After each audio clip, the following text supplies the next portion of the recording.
All right, welcome. We got 5 minutes to go here before pregame, and we have the Albert Gallatin Colonials with our home opener with the Belle Vernon Leopards tonight. Big 9 conference. This is a quad A matchup, so one of the bigger games we got going on this year. And it's a beautiful game in southwestern Pennsylvania tonight. I mean, you couldn't ask for a nicer evening. No, finally, I've been coaching for the past 3 weeks in this hot, humid weather, and finally it cools down. So this is fantastic. And right now you have your captains going out on the field, 4 for Belle Vernon, also 4 for Albert Gallatin for the Toyne Cots this evening. And one thing I want to bring up this evening, Jared, is tonight begins the 17th year of broadcasting for the Albert Gallatin Sports Network, now known as AGTV Sports. Isn't that awesome? I just think it's a great thing that you guys have been doing for them, and I think a lot of the people in the community actually appreciate it, week in, week out, everything we do, basketball, football, softball now, and hopefully we continue to expand. And with us doing that this year, 10 years we were at, actually 12 years with CUTV, and then for the last 5 years we've been with Fayette TV. And tonight's game, if you're probably watching it right now, airs every Wednesday night at 8 p.m. Yeah, so Albert Gallatin wins the toss. Kind of a new look for them, too. They got the traditional black and silver on. New kind of helmets. They're matted black with a metallic logo. So this actually looks, it's a new look, new era, new coach. New coach. Yeah, new coach. So and a new scoreboard. Yes, and a new scoreboard. That was, since right outside my room, there was a lot of testing and things going on today, making sure that everything's ready to go. Actually installed yesterday, so yeah, it's ready to go. But Albert Gallatin this year, like I said, a lot of new, a lot of unfamiliarity that we're going to see. You're going to see probably more of a spread attack. You're going to see a high tempo offense. So this is actually, a big thing to look forward to. Actually, if you're a fan, I think we have a great crowd tonight. Both sides of the stadium are packed. Belle Vernon losing their best running back last year, 1,000-yard rusher, but they do get a quarterback back that's responsible for a lot of yardage. Matt Fine's one of the better ones in the conference. He's 6'2", 232. Responsible for 13 touchdowns last year. Very good player. And here we have the kickoff. And it's going to go through the end zone for a touchback. And something different this evening due to a scaled-down setup. If those of you who tried to watch the game online tonight were not streaming. But we lost one of our camera people this year. Oh, yeah. Peter Varto. He's actually playing for the Colonials. He was tired of sitting on the sidelines, and he said, I'm going to put me in, Coach.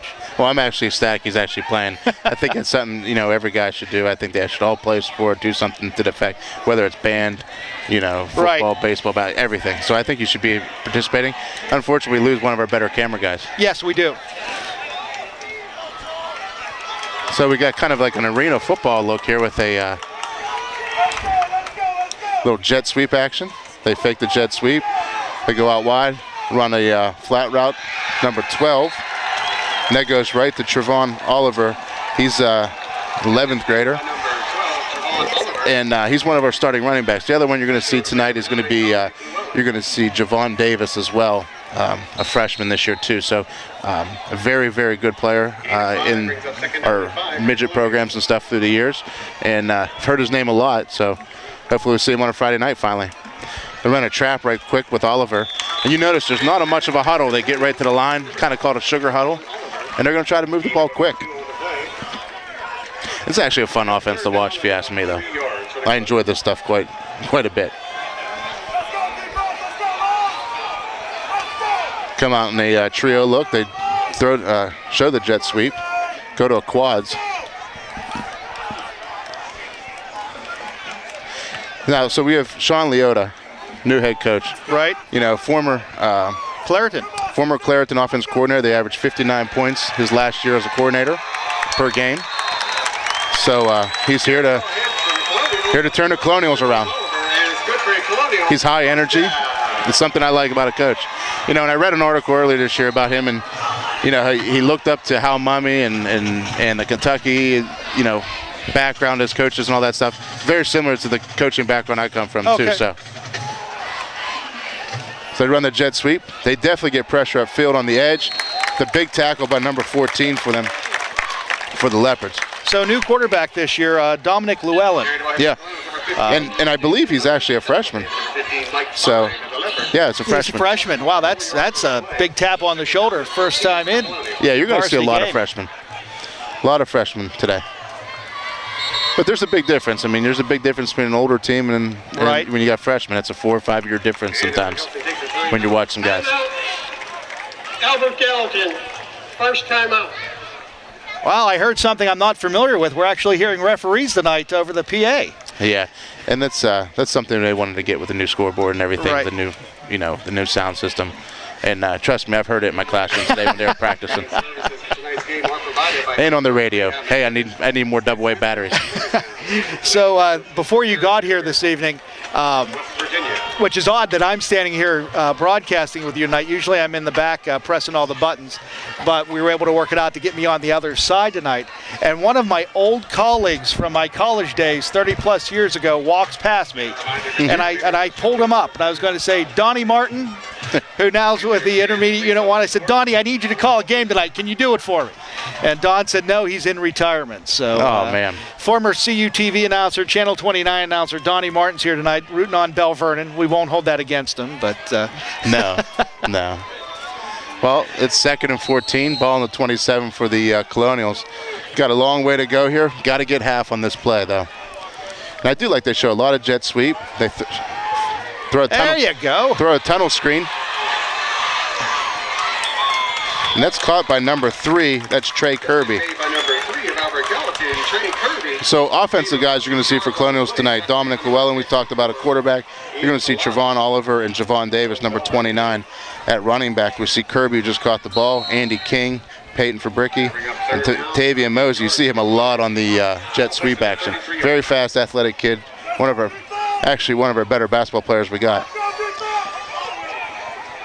3rd and 8 to go. Throw a jet screen to Tavian. And they stuff it up there. Just gets back to the line of scrimmage.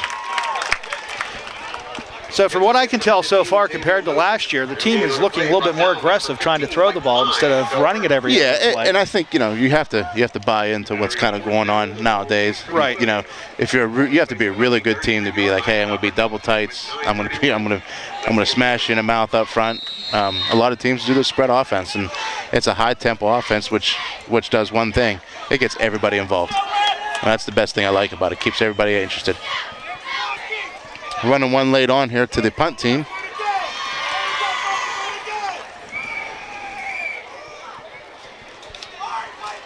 And the punt. It's a nice punt here. Nice, solid punt. It's going to bounce. He's going to pick it up and return it. And the gang of Colonials are going to pick him up there. And the ball's just going to start on the 48 for the Leopards. A great field position. So one other thing I noticed when I was looking at the rosters today, which is actually new for the Colonials, is that you don't have a lot of players playing both sides of the line. You actually have players that are offense and you have players that are defense, which we've noticed in the past that you'd have kids the second half that were just tired. Yeah, and so this is a new strategy. He's got a lot more faces out on the field this year. New coach, so everybody's excited. So more people out there. Another one of your AG Colonial TV guys playing on the front line, starting as Shane Leskinen. And also Darius Ketter. Yep. A little zone read there. Making it out to the 35-yard line. 1st and 10. And I played against Matt Humbert, when he was at Laurel Highlands, the head coach for Belle Vernon. Yeah. This is his type of offense. This is what he's thrived in. He's thrived there at Belle Vernon. He's thrived at Ringgold before he came here. This is something he's very comfortable in. And the big quarterback, Matt Fine, back there, he shows that. He's going to go through a stop right on the outside, and they're going to complete the ball just for the first down. Just about the 24, it looks like. So, refresh my memory. Where did Belle Vernon fall in the conference last year? 10-0. Oh, that's right. They did go on. They had one of the best, arguably one of the best starts in the conference. They beat Thomas Jefferson week 1. Yeah. And then they go over and beat Ringgold, which is a very emotional game playing your old team for an old coach. So you win that game. And then you basically roll everybody else. So they beat everybody early. Yeah. Intercepted. That's right. And he read that. And that's number 7. Braden Moody. There he goes. He's going for it. And he's in for the touchdown. Colonial. Well, you don't see that. I'm going to say perfect read on the play by Braden Moody. Best thing about it is, obviously the scouting report didn't lie. That is Colonial's up on front. That's a big boost right there for these guys. Yep. And if you're Belle Vernon, you got to have a short memory. Right, exactly. That's it. But these are big plays when you have momentum plays. Yeah, that is just, that was wonderful. Now, I had Braden play on my 9th grade team last year for hoops, and very instinctive defensive player. Probably one of his biggest strengths. Wasn't the best offensive guy, but definitely a good rebounder, good body position. And so we kicking or going for 2? Me? I'd go for 2. I think they are. I would. Looking at the amount of linemen in there, I believe they will. Oh, yeah.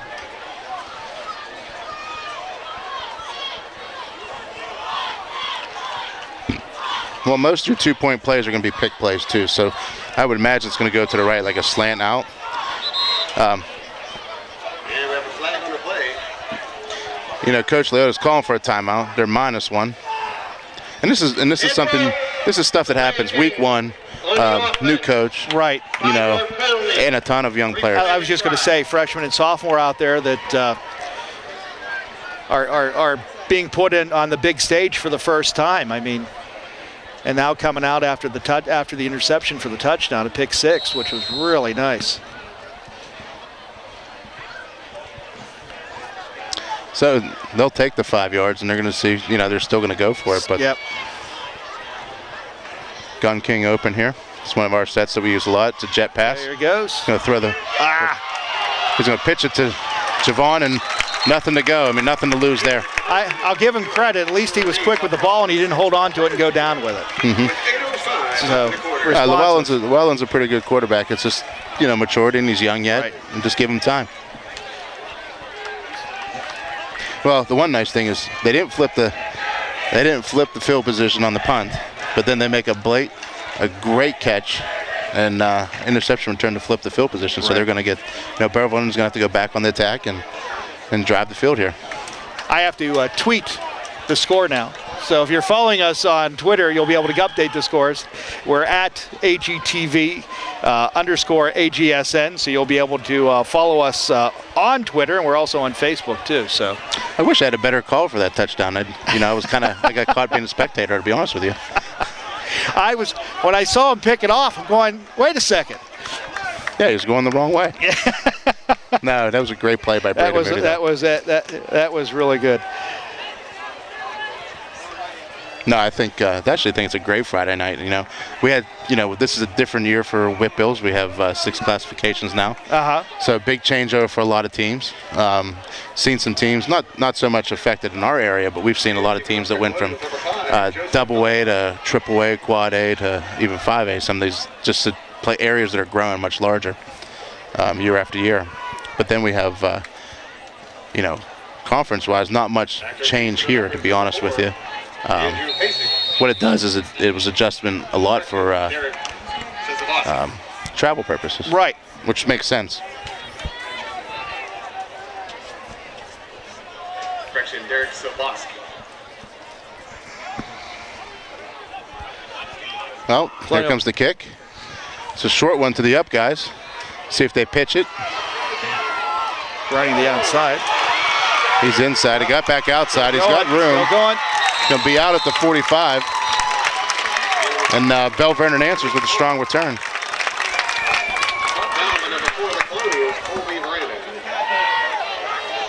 We do have a flag on the play. And we do have a flag. He picked it up. Well, Coach, we have Gary Searock with the announcing, and he keeps us updated on the flags. Apparently there was none. So Nick Hall, the senior running back, with the return there. Strong return. 6-0 Colonials. Yeah, it looks good on the new scoreboard. Yeah, it looks really nice. They run a little RPO, run pass option there. There you go. And the receiver, number 5, Tim Labuda, which I'm going to go out on a limb and say that was probably his brother last year was the running back. You're probably right. Since he graduated. Very solid run. Ball on the 31. 25-yard gain and a first down for the Leopards. And they run a very similar offense too. Both sides check with me offense. Hey, let's put the players in the best situation. So you're going to see a lot of similarities. And he's just short. So that's Logan Fronger, the junior, wide receiver, running back. I guess they're all running backs and wide receivers in this offense, but they're going to go a little XL package here. Looks like they put it on the, I want to say the 1.5, but I think it's the one. It's the one to me. We're well, it's the angle. Remember depth perception. Once you reach 50, you can't see anymore. Well, I got a few more years for that. New glasses won't be in until next week. Well, this time it looks like they're just going to run power right over. Yeah, right over. And they put the ball. Oh! Got it. And I think he got in. They're going to say he's short. Are they? Yeah. I thought he reached the ball over. I thought he did too. So Hall and Fine dropped the snap. I mean, Belle Vernon's making it very interesting early. Yeah. Now, what are you telling your players? You 10-0 season. First game, favored to win. I think it's quarterback sneak here. Okay. Is he in? No doubt. He's 6'2". It's a big body. I think there's no question you do that. 6'6", 6:39 in the quarter. No, I follow Belle Vernon. I have some friends that from Belle Vernon still, and my chiropractor's from the same spot. So I always ask how the team's doing. But like I said, what are you telling your 10-0 guys? Yeah, what are you telling them? Now you have the bullseye on you. You're not going to sneak up on anybody.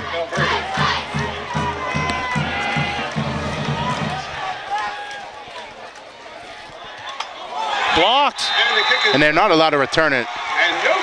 There you go, 6'6". And I think that was Dustin Colbank that got in on a nice rip move. Dustin Colbank of the Colonials. I mean, I will say this, from the Colonials from last year to this year, they're playing a lot more aggressive this year. Well, aggressive, and they're also just more hype. I mean, I'll be honest with you, it's just more enthusiasm. Right. And that stuff matters. And you have a coach that's well respected throughout the WPIAL. Yeah, I mean, he's had his stint at some good programs. Right. So, well, back deep, they're going to put Mosey.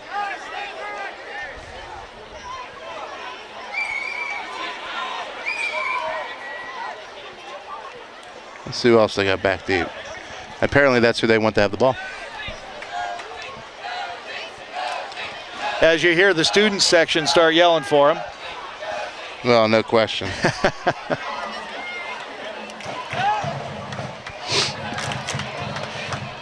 So you made it in a little bit late tonight. I was going to see if you were going to do the powdered sugar count on the funnel cakes tonight that the cheerleaders are selling. No, and I'll be honest, I don't really feel like eating. I got a head cold after 1 week at school, so not feeling. I was slugging some orange juice on the way over, a Mucinex. I think I'll be fine for the rest of the night now. And I just got back from practice. So long day. Yeah, long day. Long day. Long week. And this is one of those ones. Goes off of Kirby. Mosey's able to cleanly take it, and he's going to take it outside. Gets a burk by Kirby. Tries to turn around and run backwards to try to get away from him. Hard to do.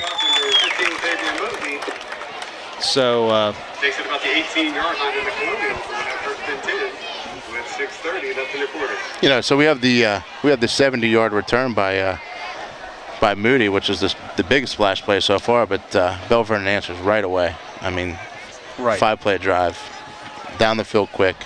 And they do a great job. They stretch you vertically and they stretch you horizontally, make you guard the whole field, just like the Colonials are making you do, which creates natural leans everywhere. Another trap here. Go to Oliver. It looks like he's going to get a few yards. Looks like he got about 4, 3.5.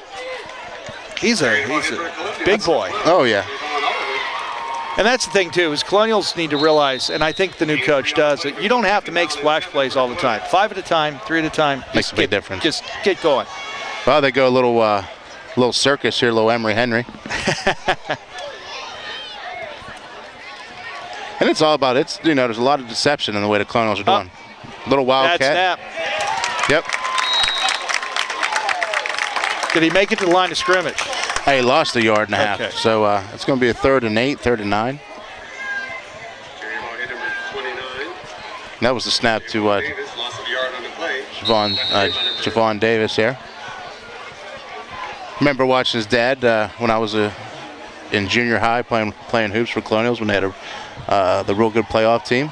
So that was back in 94, 95, I believe. So it's kind of neat to see some of the people we know. Little hitch and go. They got Mosey over the middle.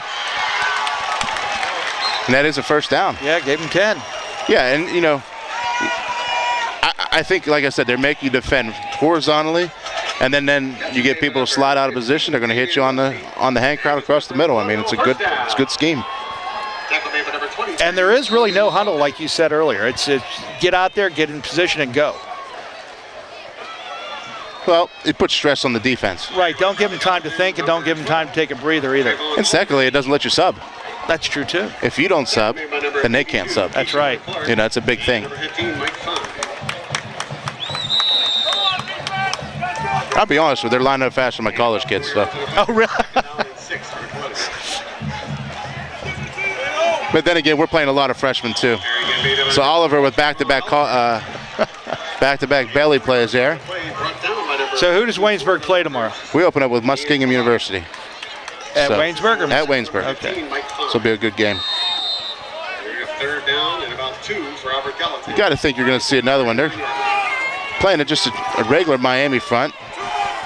And they get Oliver on another first down. The 5'9", 225-pound Oliver. And they're going to say he was down too. He was down. He was down. Yeah. The whistle blew. He was giving the ball up. The player from Belle Vernon picked it out of his hand. Yeah, that's all right. But you know what? He's giving us great yards up the middle. Oh, exactly. 1st and 10 on the 48. Timeout. Belle Vernon. And what they're doing is, and they're doing a great job of this, is I know what Coach Loto's looking at that. He's looking at that front. He's saying, okay, where's the 3 technique? Where's the shade at? And they're just checking the play to the right side. I mean, they're seeing what they want and they're taking it, and that's the beauty of it. So, So all 3 runs were all belly plays. Right. You ran into the 3 techniques. You always had a cutback. Now, you mentioned they weren't subbing the Colonials, and they don't have time to huddle. Quarterback calling the plays, or are they running them in? Because I haven't seen them really do any discussion back and forth. Nope, it might be wristband. Okay. I was just curious. There's a lot of things to do. It depends on where you're at on the field zone. Okay. I mean, some teams, if you wanted to pace it, you can keep the tight end on the right the whole time, and you could just adjust wide receivers all the time and be in a nice field formation. Mosey in motion. Give it to Javon Davis. Ooh. And the freshman gets plowed by Mike Fine right there, the quarterback. That was a hard hit. Yeah, he's a good player. He's a good two-way player. And let me tell you something. Belle Vernon's always known for a tough football team. I mean, for as long as I've grown up, my first scrimmage was against Belle Vernon. And I remember playing against the running back, Jason Murray, which is actually one of our security guard's sons. Yeah. Okay. He went to Notre Dame. Trying to get around him there. Yeah, and one thing he's going to have to learn, Tavion's a quick boy. Yeah. But the more dance you do, you got to go north. Right, yeah. And I have some good running backs where I'm at now, and it's what I'm preaching. Now, hey, put that foot in the ground and just make a move and go. And you end up getting more yards. Right. So 3rd and 7. Come out in a deuce set, and they signal everything, and he's just kind of telling them a number and a play. Some teams also do like a...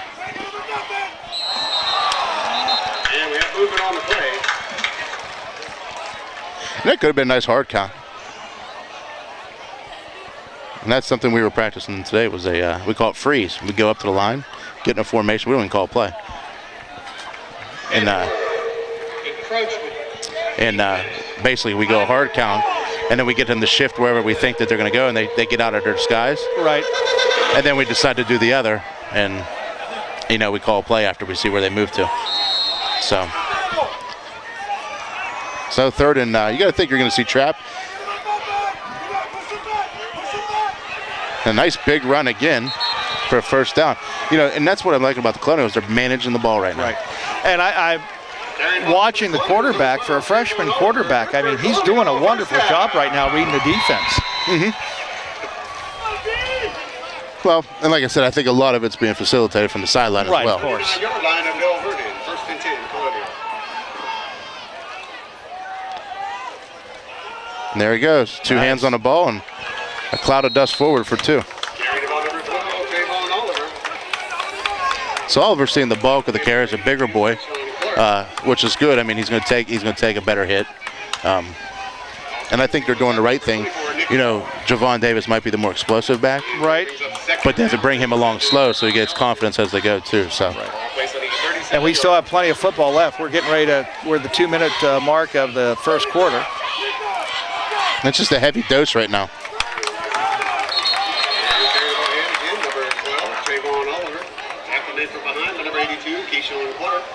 And this reminds me of a team that would constantly go for it on 4th down now. I agree with you, because they've had some success, especially on the short runs. They've been able to make holes. Yard brings up 3rd down and about 6 for the Colonial. So they're playing on high adrenaline. We had the big play early. Right. They're driving the ball now. Let's see what happens after this. And they're playing a very talented team. And they're able to convert on 3 too. So Oliver again goes forward. That's going to be close. Willie Heim was the jet man. Gain of 2 on the play, the number 12, Trayvon Oliver. 4 and 3. Number 82, Keyshawn Clark. 4th and 5. So still a very manageable play. Now these are things, if you're going to win this ball game, you have to convert these today. So I was going to say, you're going to punt or you're going to go for it? 34-yard line of Belle Vernon.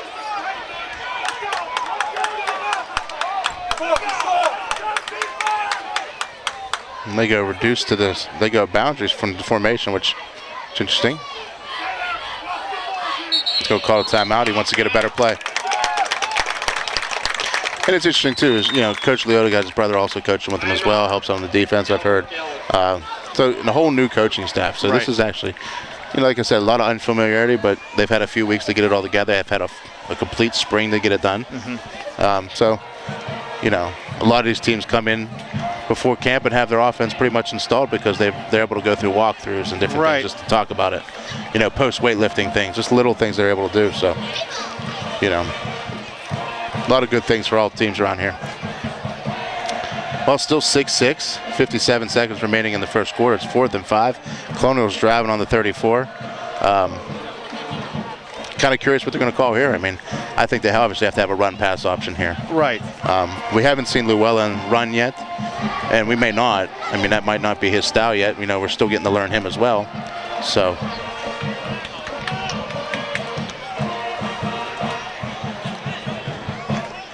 At wide receiver for the Colonials, we haven't talked much about it. We have Trey Kirby, Andy King, Peyton Fabricki, Tavian Mosey, Willie Himes, and Ron Harwood. So, one of these names is going to get called here in a second. And I think what they're going to do is they shift everybody. They're going to single up the backside.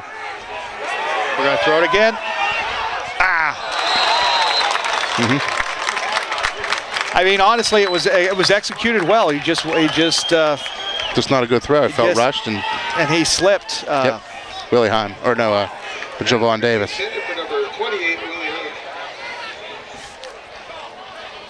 Well, this is the time that the Colonials will have to step up and they're going to have to make a stop here. 51 seconds left in the quarter. And I felt when I saw that formation, you got to think, okay, they're going to run double pass at some point. We saw it earlier with the just the screen.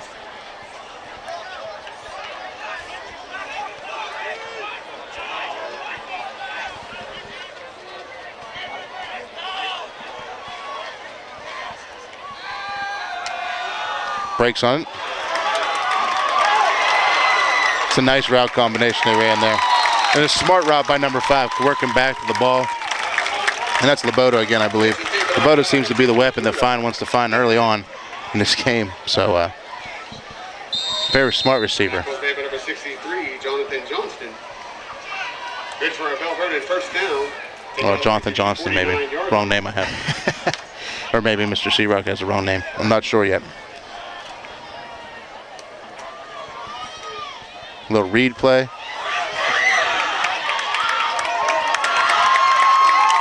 And fine with a big run. And they are calling the plays in from the sideline, because you can watch, because that last, right before the setup on that one, it took a little bit longer. Number 15, Mike Fine delivers, good for another first down. And right now, they're just getting in a formation. They're waiting to see how they adjust. All plays at the Colonial 34-yard line.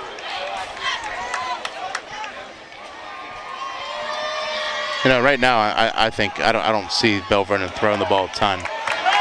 No, they're having success on the ground. Yeah. So down to about the 8-yard line, maybe the 5. And this is one of those things that they know they can work with their strength, and right now it's their running game. Brought down out of bounds by number 3, Trey Kirby of the Colonial. Oh, yeah, that was Cerveski. The end of the first quarter. So end of the first quarter here. And your first quarter comes 6-6. So a tie ball game still. Gallatin 6, Belle Vernon 6.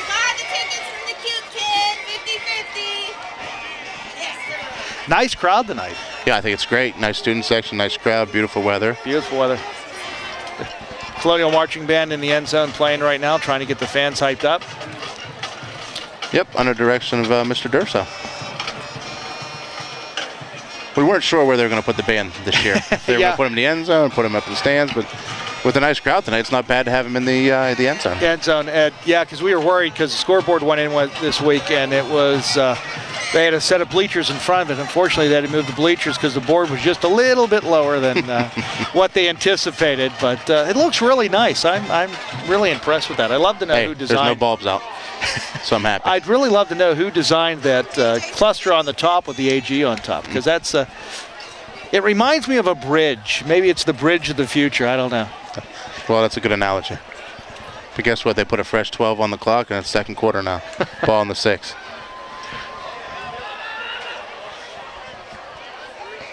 I will say, I actually enjoy doing the games outside now. I hear more. I see more. When we were doing it in the window up there, I had to kind of peer around. Well, that's nice. It's the second year of doing them outside, and stage came today, which was a good thing. Mm-hmm. Yep. Made it just in time, too. Just in time. Scoreboard up, stage up, just in time. Belle Vernon lining up on the ball. Yeah, they're going to go, looks like a little gun. They're going to do, it looks to me, I'll be honest with you, looks like they're going to go quarterback sneak. And you're right for the touchdown. Yep. Yeah, and you know, just based on alignment, you know, they lined up on one side, saw where the numbers were. Okay, hey, are you going to adjust if we slide to the other side? And that's a smart play by Coach Humbert. And then when they do that and you execute, it's really good.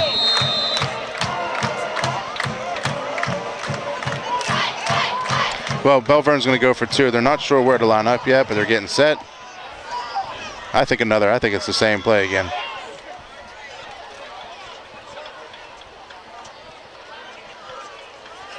Yeah, and you're right. I think it might be short. And carrying the ball number 15, Mike Fine. Didn't make it. Short on the play. Nope.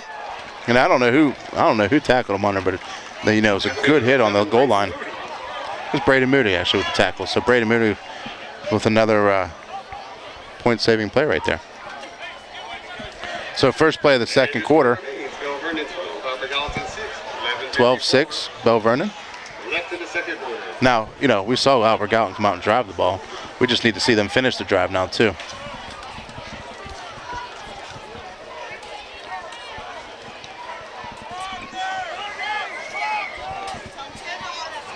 You know, you have a lot of those first week woes. You got to make sure everybody's on special teams, everybody's paying attention, everybody where they need to be. Vernon will be played at California University. Start time is 10 a.m.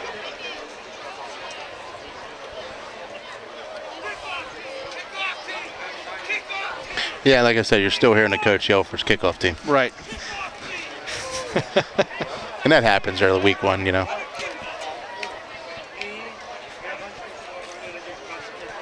I will say it's the worst coaching job on the field. What's that? Special teams? Trying to find guys, and then when you have someone that goes down, no one tells you. And then you're trying to find the backup that, may or may not be paying attention. It's one of the toughest jobs on the field. That's why I'm happy to be in the box. And with the depth chart in front of me and tell you whom it was.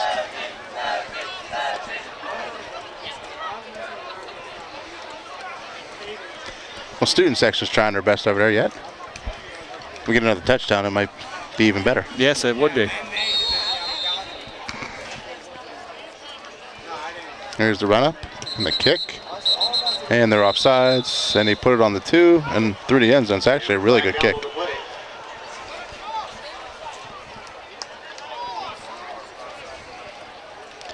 And the legal procedure on the Leopards on the kick. And the kicking kick. So that'll Offside on the kicking kick. and move it back 5. I mean, it's a good kick, actually. I mean, Mosey shot to be about on the 10.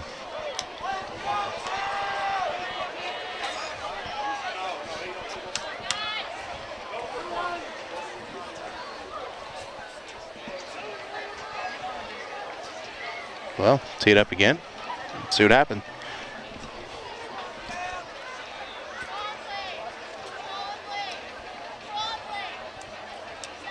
Just wonder if I see they have Kona ice over. That might actually taste good at halftime. We'll see what happens here. Yeah, I think that's what everybody's been noticing is the Kona ice. Yeah, I need some of that.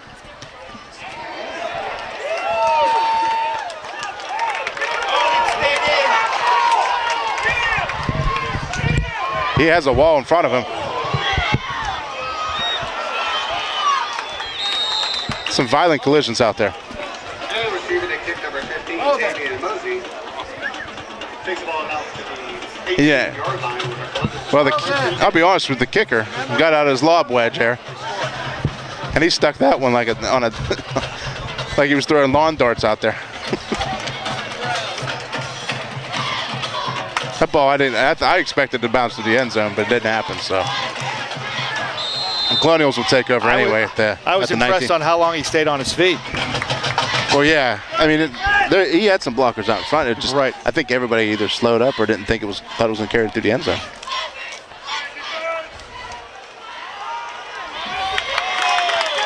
And Oliver with another run there. You know, they're running a lot of inside zone right now. So. Yeah. And, at some point, I'd like to see him run a little off tackle maybe, but it depends on what their scheme is, though. Second down and 8 for the Colonials.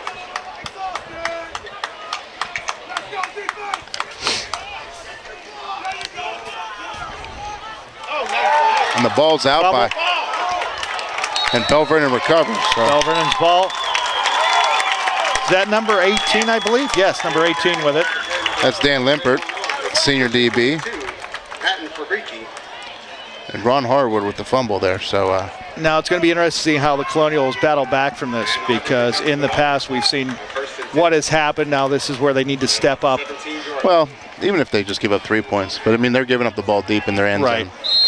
Their zone. Right. So, the probability of a score is much high. Yeah.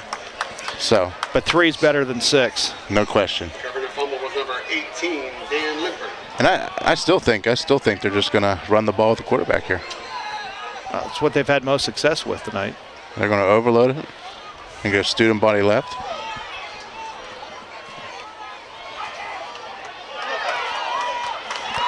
It's kind of reminiscent to watching Tim Tebow out there. Yeah, he is fast and he's able to read his defense. Yep. Now, question for you, because my memory is not as good as it was. How many balls have they thrown since the interception? 2. And they've done running plays ever since. Well, Belle Vernon's a very physical team up front, so, you got to expect that. Right. I think they try to open up the playbook, but I think they're obviously a better running team. Yep. 18-6 right now in the second. 10:56 left on the clock. And going for 2, Belle Vernon Leopards. I think they run a pick play outside here. Yep. And didn't get it again. And pass it complete. Singled him up for a slant and not able to get it with the bigger wide receiver out there. Well, still now 18-6. Still just a 2-touchdown lead for the Belle Vernon area Leopards. Belle Vernon 18, Upper Gallatin 6. So, hey, you got to battle back from that. Best thing they can do is get the ball and drive down the field.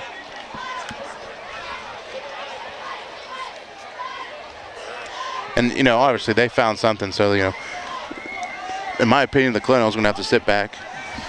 They're going to have to put a drive together here. Get one more stop, go in the locker room, try to figure out how to stop fine on these quarterback sweeps and draws and powers, because they're just out flanking, out putting more men on the one side of the body, and you have to adjust to it. So we'll see what the Colonials, you know, what adjustments they make on the sideline, you know, defensively right now, and as you know, and whenever they get into the locker room. We saw a big boot earlier.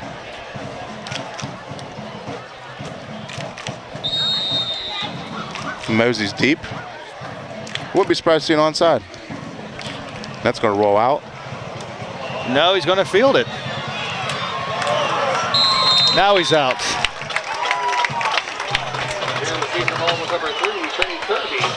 Trey Kirby with the ball. Yep. That will be by number 30, Brandon Root. Of the Leopards.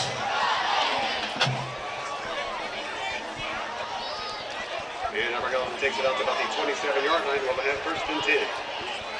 I'll tell you, Trey Kirby's a rather big boy.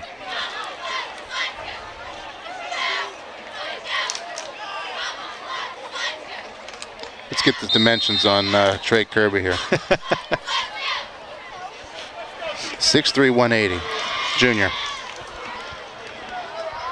And I think he just came to school last year here, so right after the football season.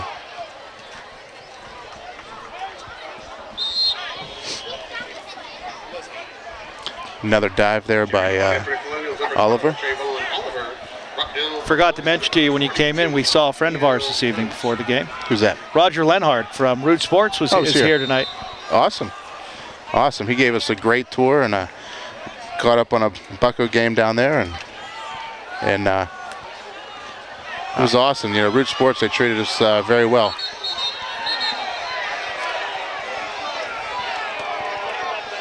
You know, he just run out of bounds. I'll be honest with the Belle Vernon player, you know, it didn't really hit him at all. Right. I think the biggest obstacle there was the Gatorade. Water jugs all over the place. So my question for you is, because freshman quarterback, everything else, he actually could have went down the field a little bit more, or are they being taught to run straight for the sidelines? Oh, they were looking to throw the ball. Okay. But freshman quarterback, he's going to do what he's told to do. Right. That's, you know, he doesn't want to deviate from the plan.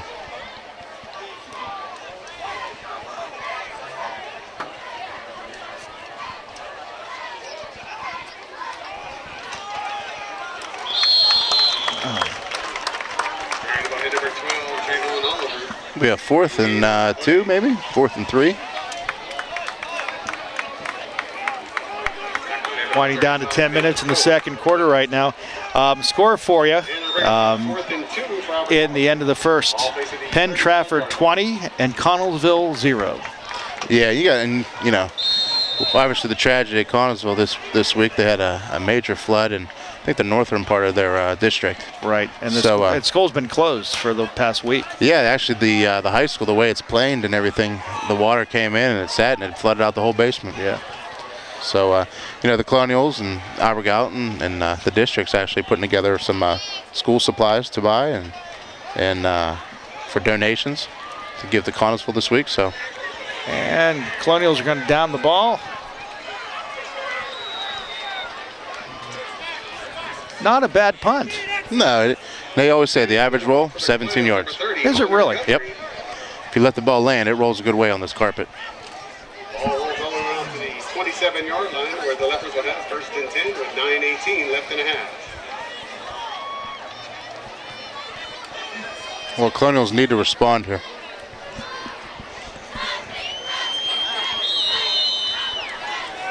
Watching a lone goose fly right now. I don't know if it's the only one trying to go south or not. I don't think it's getting that cold yet. I was going to say maybe it's going away for Labor Day. I don't know. Maybe getting out of town for a little bit.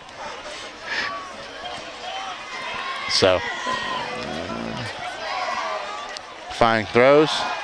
Throw a screen here. He's out in the open. Wow. Down the sideline, he's out of bounds. Oh, about the 44.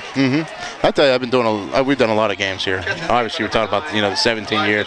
Right. I've been with you for a good, at least half of them doing this, and that was probably one of the more athletic players I've seen here at this field.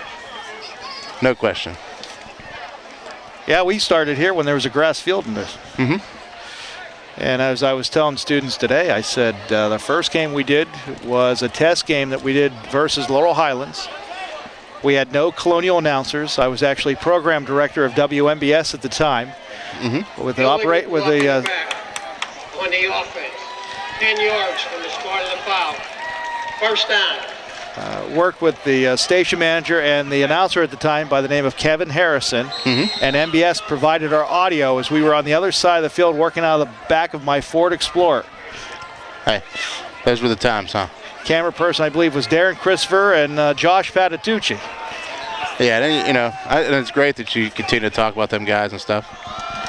I think they, Nice run by 24, who's going downfield right now. And he's got the angle. He has one more to get it on, and he got past him. There he goes. And there's your touchdown. Yep. 24-6, Belle Vernon. But there is a flag on the play. Okay. So there was a flag on the previous play. There was a legal block in the backfield on Belle Vernon. So they're going to say the spot foul's on the 40. It's coming back. Calling it back again. That has to be crushing for a team. Yeah, but they're dominating right now, to be honest with you. 10 yards from the start of the foul. I mean, you execute, other than the infraction, you execute the rest of the play well, gets past your guy. Yeah, I mean, it was a great zone read play. And your running back with the ball had no idea what happened in the backfield. He just kept going. Yeah, and that's all you can ask him to do. And that has to be frustrating for a player. Oh, yeah. And you deal with them, that they did everything right, and you didn't realize there was something wrong behind them that caused the penalty. No question. Trust me, every Sunday I yell at the TV when that happens. Yeah, well, it's like, you're probably not the only one in Western Pennsylvania. I don't get too worked up, though. I think they run the same play again. You think? Yeah.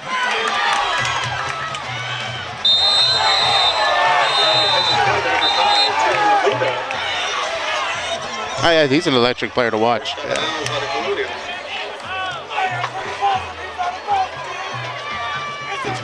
Tim Labuda, he's a senior. He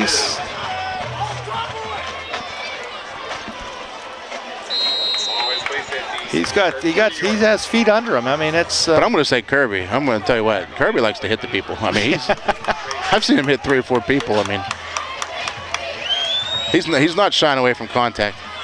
That's a good open field tackle, actually. And when he hits them, it's not like they're going down. They're actually going backwards. Oh, they're going the wrong direction. Yeah. Number 5, Tim Labuda. Tackle number 22, yeah, Labuda with the ball. 2nd and 10 right now. 8:23 in the second quarter.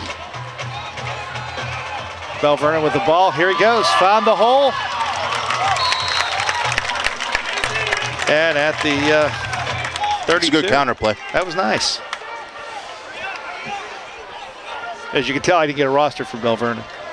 Oh, I have one too. That's all right, though. Actually, I probably do have it. It's probably my phone. I have to pull it up. Yeah, that's what I did too. I just kind of memorized the names. But the other thing too is Colonial's just got to find a way to slow this thing down.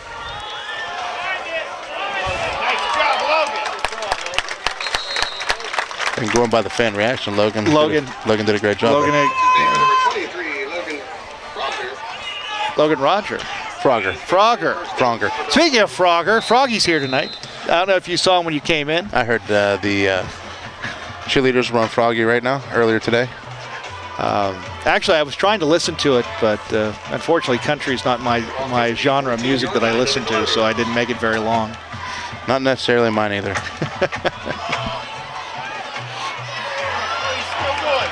And the big fullback. Makes it inside the 10.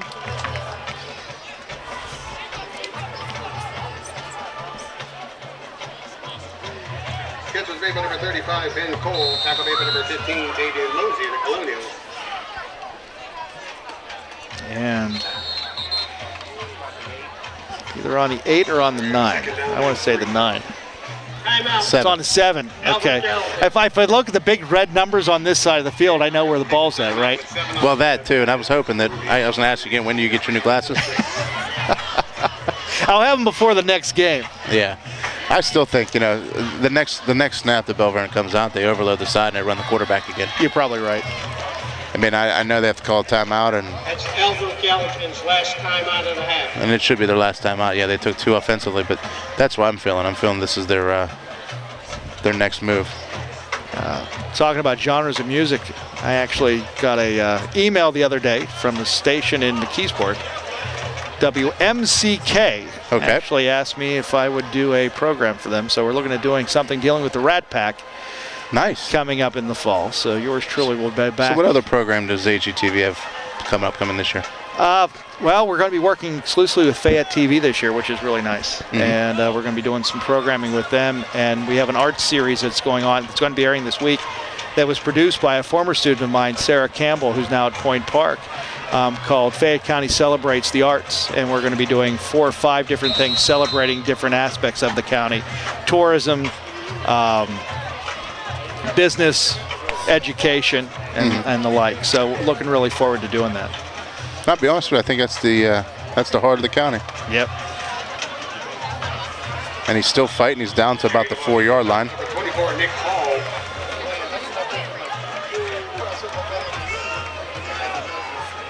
Here comes the XL package coming in, so a few bigger bodies. So we saw the quarterback sneak. We saw power play earlier. Third down on the on the 5. 3 to go for the first. Oh, this is a good set for this. Run off tackle, backside. Reaches over, he's gonna be short. And that was close. And he tried to reach for it too. Actually, the one time they did this, they fumbled the snap last time on the one before they did the quarterback sneak. But if I'm Belle Vernon, I'm doing the quarterback sneak. Yeah, if it was me, I'm going right through the middle. I'm going right through the nose tackle.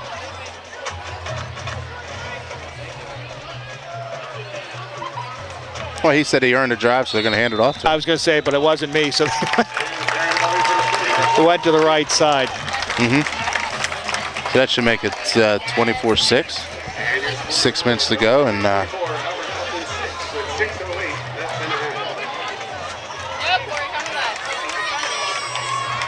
put a regular set in here. We're going to go for 2 again.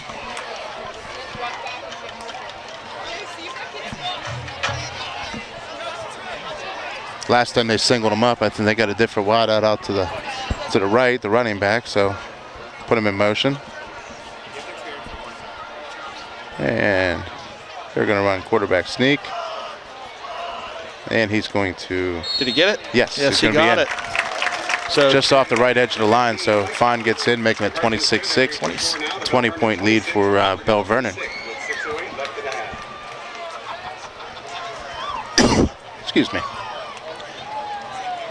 Well, it's still been fun. I mean, I'll be honest with you. I've really, really enjoyed watching the offense of Colonial so far. Very different for them.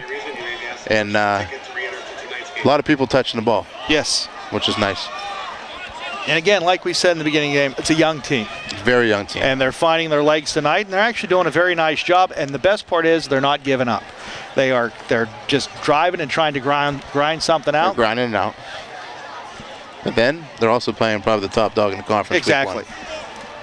Neither one of these teams played a week 0 game. That's a new thing in the WPIAL as well. You had the choice this year as a coach to either play a second scrimmage game or play a sanctioned game. Oh, I didn't realize that. Yeah. So about, I'd say a handful of local teams last week played. I'd say about 15 to 16 teams played locally. So all through all different classifications. But you have to be a really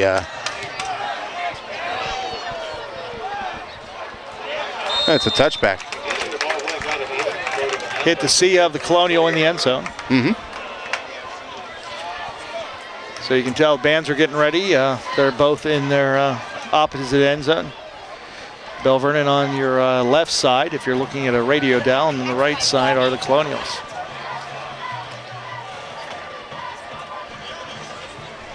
So what's the performance issue for band? They're doing a salute to Stevie Wonder. Nice. And I just realized I made a reference that's almost 30 years old now. I know.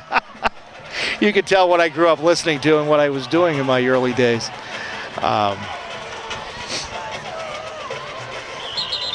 And that's telling the people which way the field runs, left or right, like your radio dial. Sounds like Jack Fleming or Myron Cope there.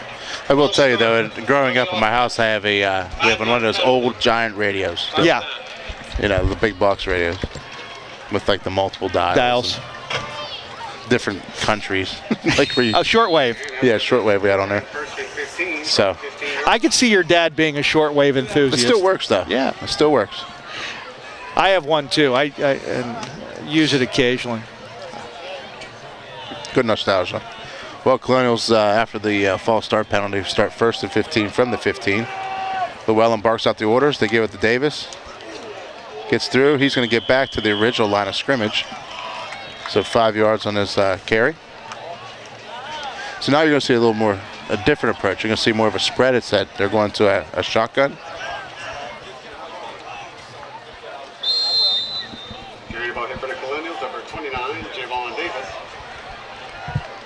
It's a lot of good games this weekend. We finally got college football starting. We got high school football starting. We got USC, Alabama.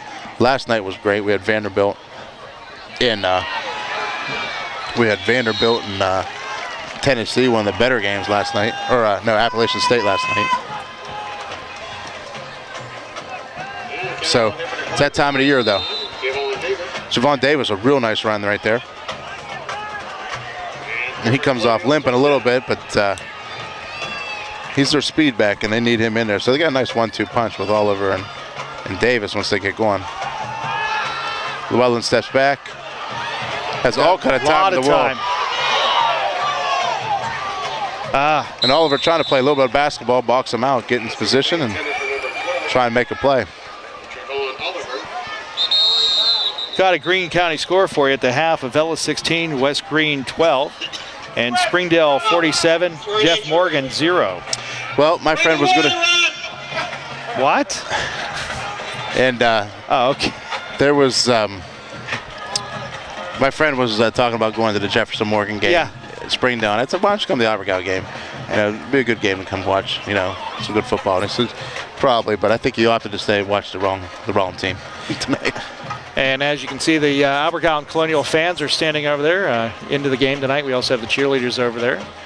And we're just waiting as we injured player down on the field. I didn't catch the number of that, did you? I think 56 or 58 is what I had. 26-6.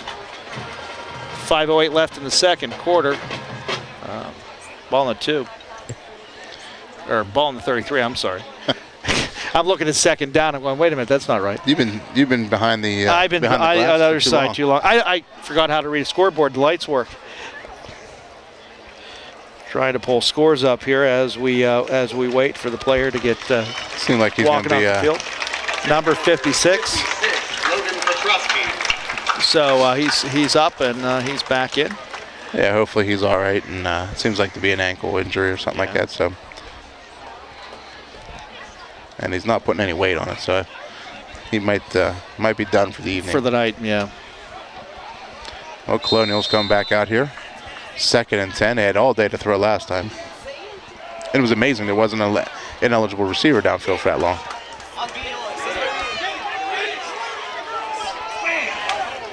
Oliver with the catch, and ball's out. And Belle Vernon gets it. And the catch is made by number 12, Javon Oliver. And it seemed like he never really had the ball. He just got it tucked in right before he had contact. So that's what I was assessing from the situation. 1st and 10. And a 29-yard line to the Colonials. 4:56. So turnovers are still plaguing the Colonials this week. And generally, as we always say, that's the one thing that you can't lose. It's a turnover battle.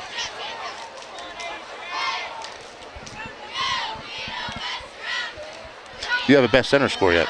Actually, I just went past the best center score. What's your score? I just lost it. Give me a second here. Okay. Meanwhile, the Belle Vernon Leopards hand it off to number 4, and he runs for about 20-yard gain. Off to the left, back to the middle. I had it. I lost it, but I have a... Just curious. My friend is a close friend of mine. Just took the head coaching job at Alumni really? there. So it's his first game back. Now we have an injured Colonial down on the field as well. So let's see if I can find that again as I look through our updates here. So 4:47, 26-6. The Leopards are charging again. And it's just been big chunks of offense. We have a score out of Ringgold tonight. Ringgold 6, Greensburg-Salem 3, end of the first. Also, we have Avella 16, West Green 12 at the half. That's a good game. I was going to give you the Colonial score, but we're here. That's true. That's true. TJ 35, Uniontown 0. That's what I was who Uniontown's playing. In the TJ's second quarter. LH 17, Indiana 16, both in the second quarter. Yeah, that's going to be a very competitive game. Yeah. It's curious how Lower Highland's going to be this year with graduating a lot of their offensive players this year. Derry area 14, Elizabeth Forward 7. Interesting. Highlands is beating Ambridge 49-0 at the half. It's good to see the bonfire starting outside, in the neighboring lawns and stuff. Yes. It's that time of year. So we're playing Highlands this year. Yes. That's a big one for them right now that they're beating Ambridge 49-0. Yeah. And Highlands is in our conference, so. Yes. Who did we get new this year in the conference that we haven't played in the past? It's a good question.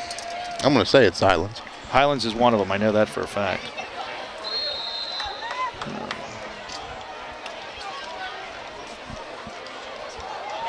Oh, the injured Colonial gets attended to. He's off the field. He's going to go to the cart. And they're going to throw his nice back shoulder throw. Nice pass. And I do have that Beth Center score for you right now. York 19, Beth Center 12 at the half. Okay, good game. Waynesburg score, Mount Pleasant 28, Waynesburg 0 at the half. I could have predicted that one. And Quaker Valley 13, McGuffey 0 at the half. Yeah. And again, if he walks right in.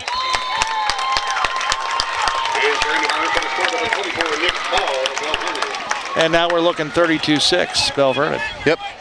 If you want to follow the scores on the future games, all you have to do is go to AGTV_AGSN, and we update the scores throughout the game whenever it's scoring.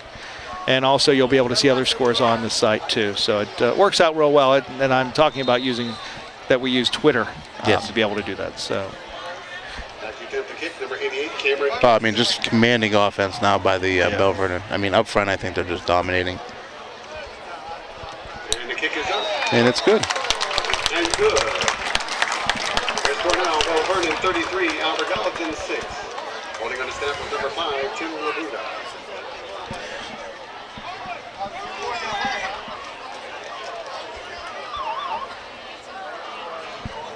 So we're waiting to see here. We got 4:06 now. Colonials get the ball back. You got to get a drive together here, though. Right. Something before the half. No matter what. And get these boys to get their heads up when they go in and come back out with some confidence. Looks like someone just threw lighter fluid on the bonfire over the way. Yeah, that's what I was kind of trying to get your attention. Every time I look over, it's flaring up like I don't know. It keeps growing every time I look over there. Lights a fire the way I do. Well, it doesn't help you notice the guy standing beside it with the can whenever he throws it on there. Yeah, I know, you get this glow. Lights up the whole front of the house.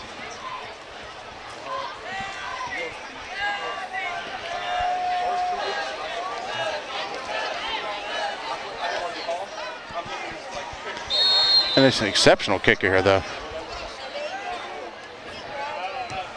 In college, A tough one to go. Yeah, I let it go through. Let it go in. They'll take over again from the 20. This will be their third consecutive drive starting from the 20.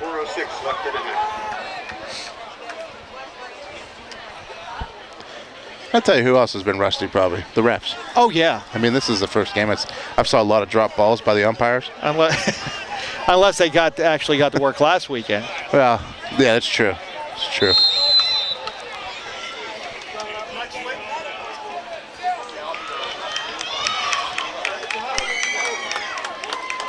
(33-6), 4:06 left to go in the second quarter.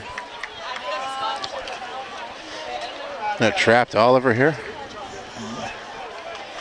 And he's still running hard.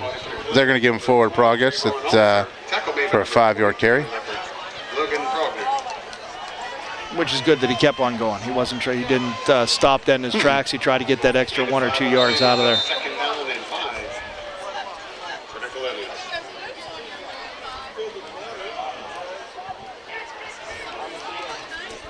Little jet pass to hit the flat route here to Tavian.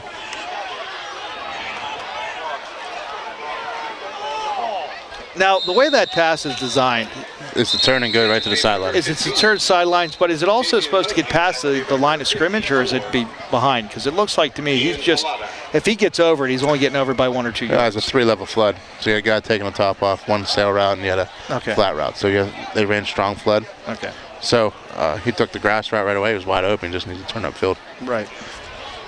Could have got the first down, I think, if he just goes north.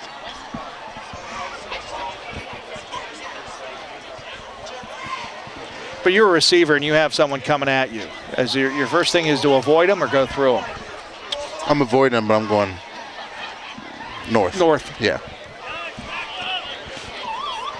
It's hard to account for yards lost. Yes. Keith McCormick, your cell phone is in the press box. Please come get that. McCormick, your cell phone. Your wife is trying to reach you. Meanwhile, I think Keith McCormick's the big yellow shirt in the press box back here. Maybe, I'm not sure. I actually made it over the press box this evening. They actually fed me tonight. They did? Yeah, pulled pork. Yeah, Mr. Searock always has. Well, they said Gary made it. I think it was April that actually did it, but probably. Our health teacher at the building, always a fine cook. Got the Canadian Football League formation out. Under center right now. Dominic. And he's just rumbling and stumbling. And carried the ball for the Colonials, number 12, Trayvon Oliver. Good for a Colonial first down. Tackle made on the play by number 15, Mike Hine, assisted by number 14, Derek Thomas of the Leopards. Trayvon just keeps those legs pumping. I mean, that's... Yeah, I'm very impressed. I am too.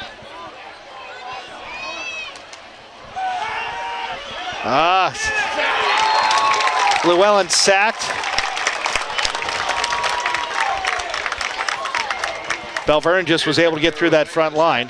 Yeah, I mean, everybody from Belle Vernon was within about 4 yards of the ball. So, right. I mean, I think that was the right call. Just got to protect him. Right. And they were going to make him take a shot with Kirby downfield.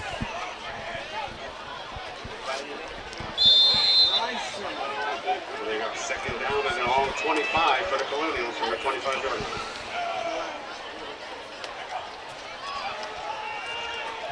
Throw a little swing pass outside. It's going to be third and about 27 now. Number 12, Trayvon Oliver. Loss of the yard on the play. And Belle Vernon's going to take a timeout. They're going to try to get one more score here before the half. You think? They can. Well, yeah. I mean it's week 1. I mean, it's hard to tell people to stop. Right. I mean, you got to be aggressive. I mean, this is, you know, I think they're handily going to win this game tonight. But, you know, Belle Vernon's got a lot of football to play, and they got to find out a lot about their new team too. Well, that's what I was just going to say. That the younger guys are going to get an opportunity to play tonight. Yep. They're going to find out what kind of depth they have. Right. And also the younger guys at Colonials will probably get out there tonight too to see what they have and yeah, well, the first taste of Friday night. See how they can fine-tune things.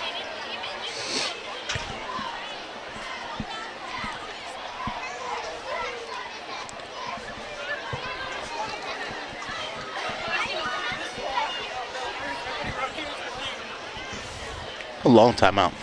It seems long. I think they wanted us to take a TV timeout, but we didn't. We could. I know. We could, but now it's too late, so we missed it. That's all right. Guy better get the can of gasoline out. That bonfire looks like it's going down. It's getting weak. It's like the eternal flame up there. Just enough. And that's the guy's front yard, too, isn't it? I know. Would you put a burn spot in the middle of your front yard? I would consider it for a football game. My wife would kill me. Oliver gets back close to, they're about 3 yards short of the original first down mark, so.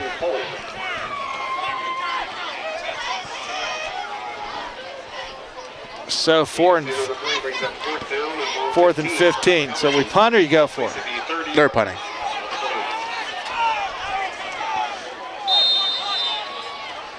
.149 left.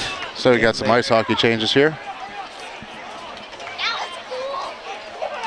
Speaking of the hockey, that's starting in a few weeks here. Yeah, defend the cup. They see the president sometime first week of October. They do. That's the opening game. Yep. By the Caps. I don't believe they fake this at all, but what do we have here? I didn't see anybody move, did you? No, just the ball. But apparently someone did. Someone must have. So yeah, they're going to see the president in October, the first game against the Caps, which is interesting because the last time the Pens won the cup and saw the president was at the beginning of his term. Yes. And now it's the end of his term. Correct. What the heck? Number 3 was lining up on the wrong side of the ball. That's a first, though, but that's all right. Learning curve. That was just awkward. I mean, legal formation, though. Yeah, it's. I think.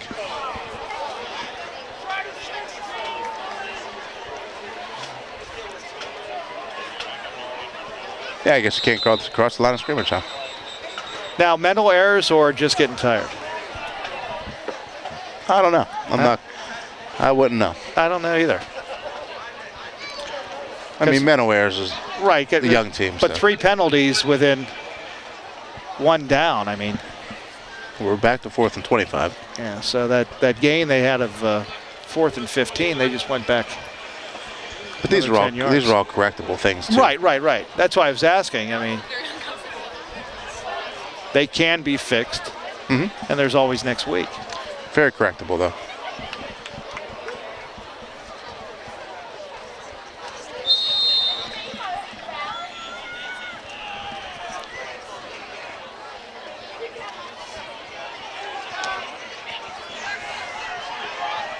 He's going to make a chance at it. Nice punt, nice hit.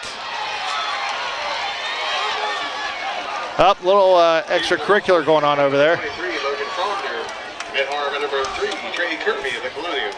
1:13 left in the second quarter. Still 33-6. Belle Vernon, the Leopards. First game of the 2016 football season. 43-yard line with 1:13 left in the half. I mean, I think they've done really well on the ground. I mean, they might stick just a run game, but they might want to take a shot at the end zone once. Like I said, I think they've done well too. See if he airs it out.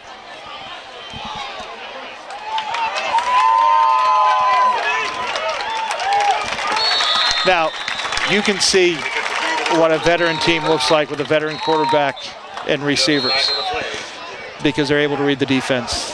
Yep. They're able to move it. And I think they're going to be. They must have got a holding, I think. Just gets very handsy in the backfield. Grab a lot of laundry. And the aliens are landing at the Colonial Field. Close encounters.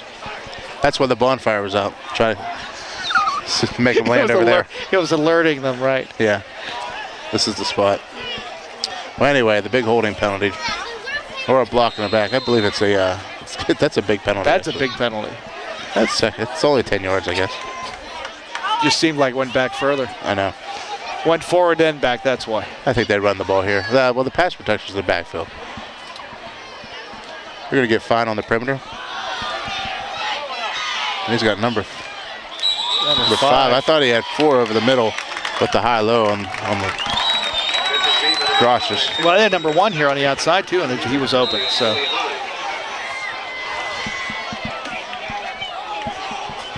27 seconds. They're trying to line up. See what they do here before the end of the half. Go with 4 verticals. Out of bounds. Nope. There he goes.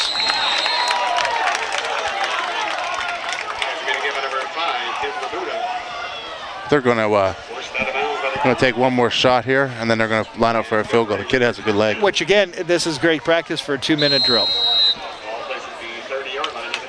They need about another 10 yards for a chance for field goal.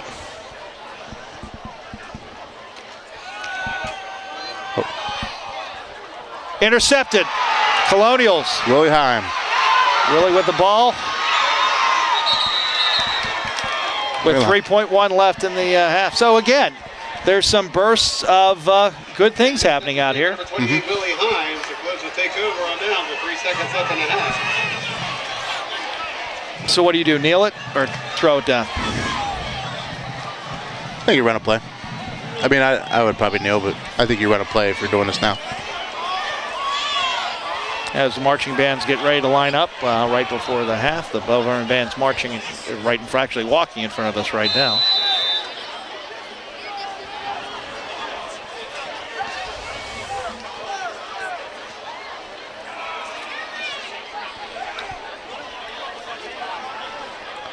He's going to take a shot.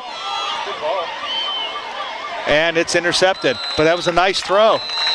Yep. And that's the end of your half. Your score, Belle Vernon 33, Gallatin 6. And at the half, Belle Vernon 33, Colonial 6. And some bright spots in the first half. There are. You know, nice drive, 2 nice drives. You know, they stalled out at one point, but I think these are all learning curves that they have for them when they get to the locker room and now, get this done. One of the negatives I noticed, not only for Albert Gallatin, but also Belle Vernon, penalties. Yeah, and it's hurt them both.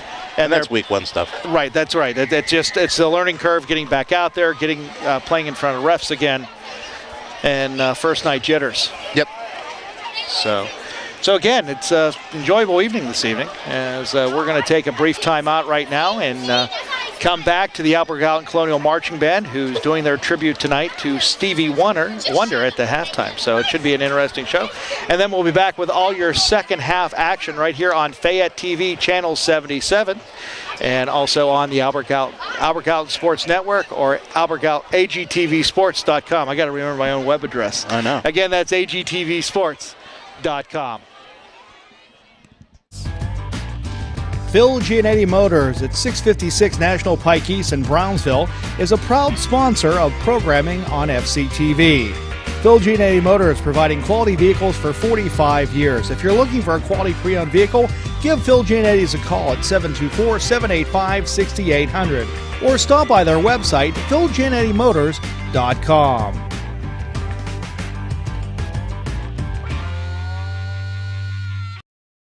Morning, Gary. We are GetSchooled.com. You want a college education, don't you? You know you do. Yeah, but I don't know where to start. That's why we're here. We're free, handsome, I think we're breathtaking. and here to guide you through every step of the way, starting with attendance. Gary, financial aid forms. Biology homework, Chief. I got this. Is that Bran?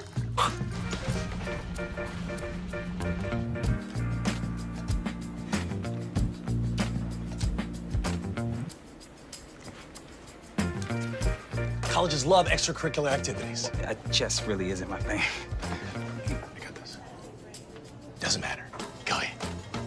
Picking a college, man. You and us go together like tacos and Tuesday. And I love tacos. They broke the law at every turn.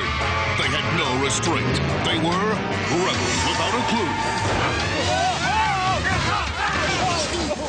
What's wrong with you guys? Oh, compound fractures, contusions. No, I mean, why no safety belts? It's just what dummies do. Oh, yeah? Well, this is what I do. Busted for not wearing safety belts. Hey, pal, it's the law. Police are ticketing across the nation. Buckle your safety belt.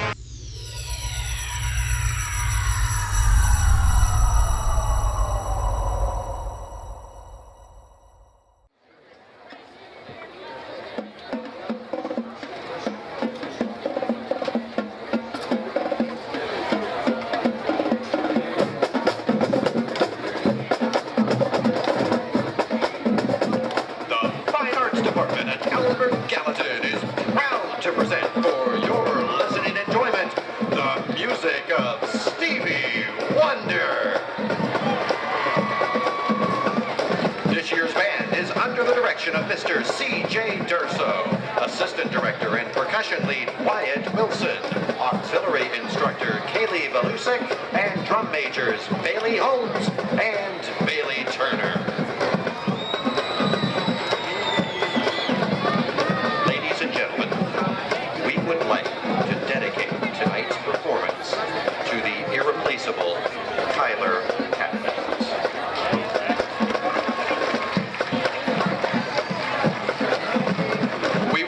Show tonight with the 1972 hit Superstition. Now sit back and enjoy the music of Stevie Wonder presented by the Colonial Marching Band. Do I just focus on the band or everything?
Feature by the outstanding Colonial Drumline.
we'll hear Sir Duke from the 1976 album Songs in the Key of Life.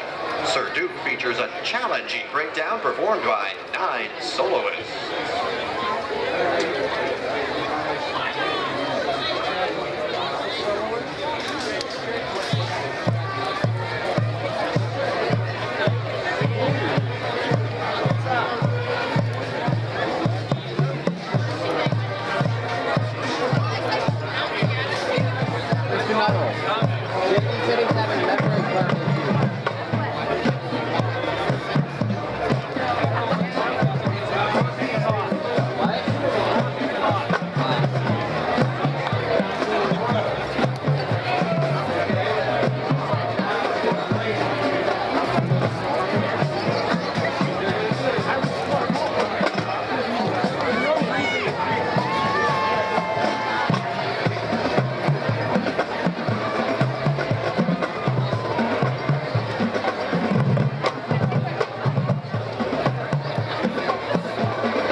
Phil Giannetti Motors at 656 National Pike East in Brownsville is a proud sponsor of programming on FCTV. Phil Giannetti Motors providing quality vehicles for 45 years. If you're looking for a quality pre-owned vehicle, give Phil Giannetti's a call at 724-785-6800 or stop by their website, philgiannettymotors.com.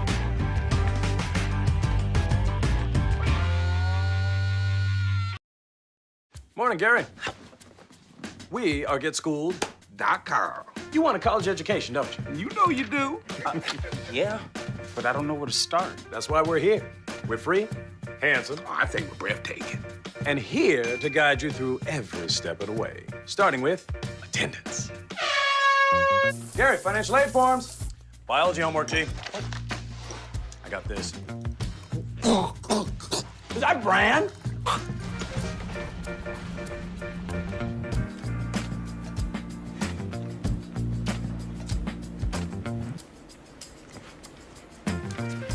Colleges love extracurricular activities.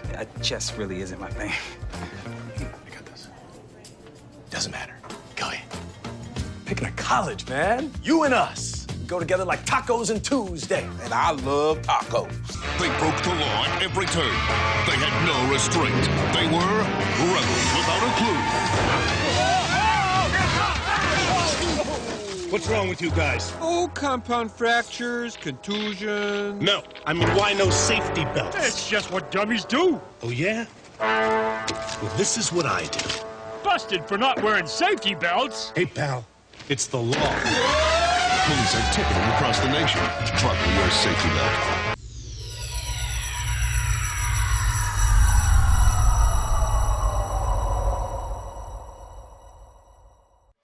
Welcome back to Colonial Stadium as the Belle Vernon Leopards lead the Colonials 33-6. And we have about 2 minutes left until we get started with the second half action. We'd like to apologize about the halftime. We were having problems with our home side camera that we were having issues with one of the pieces of the equipment, and we apologize for that. So we gave you as best we possibly could. It may be a little bit disjointed, but we'll make it work. We will make it work the best we possibly can. That's our motto here. You know it. You know what I like, though? What's that? I said like that. I'd rather you do the openings all the time now.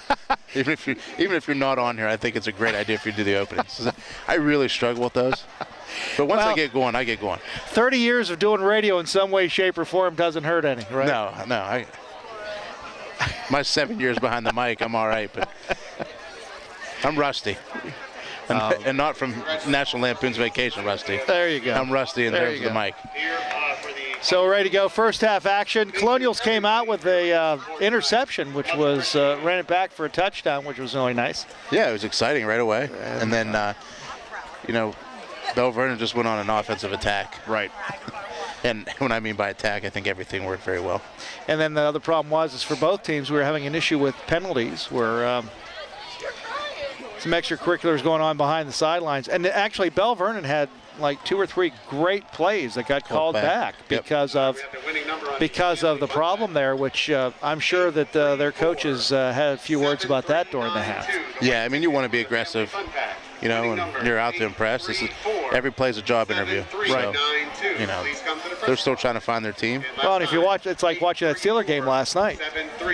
Half that team realized they weren't going to be here after the roster cut on Saturday. Yep. And they're doing everything they possibly can, trying to impress the coach. And this is the same thing here. The first week starters this week may not be the second game starters next week. Still looking for the winning number on a 50-50 ticket for $533. And for the Colonials, you have a lot of young players on the team. You have a freshman quarterback with Dominic Llewellyn, who honestly, to be honest, doesn't look like a freshman quarterback. It looks like he has a couple years under his belt and making some moves and getting a little bit more confident in the pocket and getting more confident behind the line of scrimmage. So, well, a lot of it's play call for him too. Like, he's just got to get comfortable, and I think he's just finding his way through it now.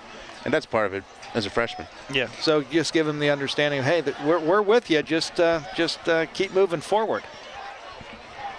And with the new coach coming in, I know that we were hoping to see a lot of positive change, and so far we have. But this isn't one of those overnight success things. This is going to take a period of time to turn this team around. Well, I mean, that's why they gave him a 3-year contract, right? Too, so they understood that. But I do like what I see. Yeah, I do enjoy it. And again, the offense is it's not as predictable as we've seen in the past. No. And they're playing to their strengths, which is also pretty good too. What works, let's do it. Let's keep doing it. Let's mix it up a little bit, and let's keep going. No question. So the Colonials are warming up on the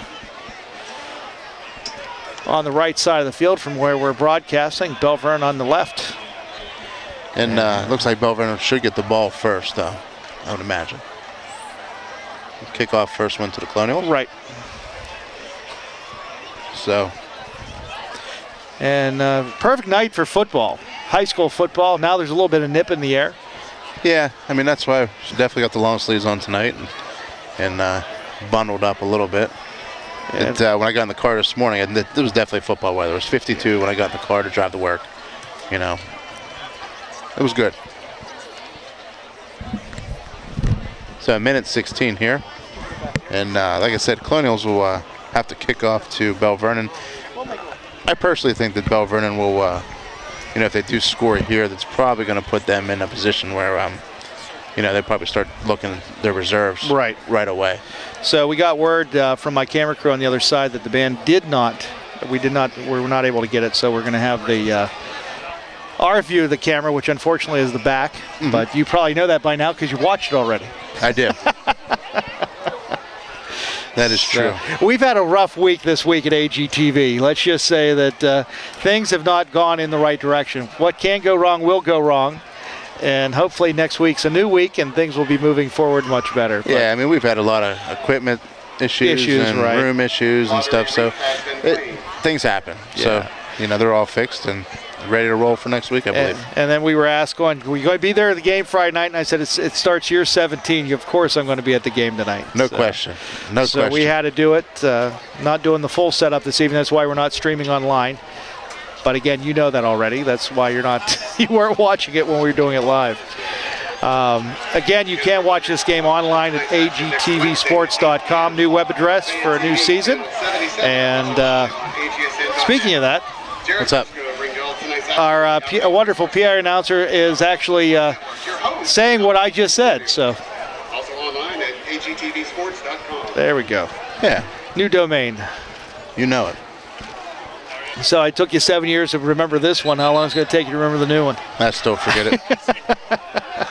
We're probably on channel 63 or 70. Well, we were having some problems with the TV station this summer since I am assistant operations manager. We were having software issues. We finally got them worked out last week, which was my summer. Thought I was going to have a break this summer, and no, instead of doing TV on a high school level, I was doing TV on a local cable level most of the summer. So I was dealing with that. So nice. Getting able to do that, having fun here, doing everything. So they're doing the 50-50 numbers, the Family Fun Pack raffle basket they're doing, and the whole group of people going on. Getting ready for the kickoff. Belle Vernon comes out right now. Colonial kicking off to the Belle Vernon Leopards as we go from right to left. Oh, yeah. Like I said, if I'm Coach Humbert, I'm going to say, hey, give me 2 good drives, and then I think he starts really looking towards the bench. Really? Yeah. Because he's got to be careful with what he has. You can't. Well, that's true too. Who they play next week? You know? No, but they should start. The conference is pretty even across the board in most places. So.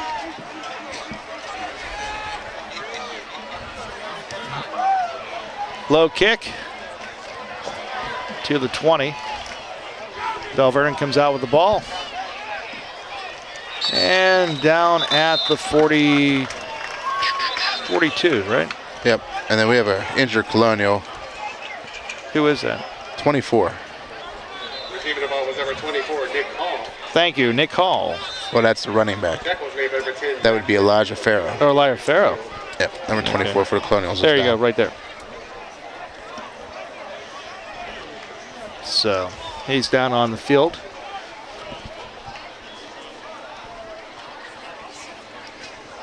I was rather impressed by Fine. I knew that he was going to be a good quarterback. Right.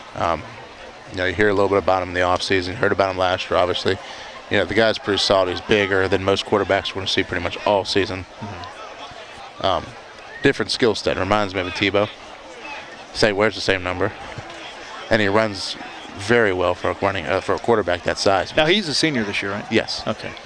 And he's the bulk of the offense, the guy that was returning this year. So they had a lot of question marks to know what they were going to get. Right.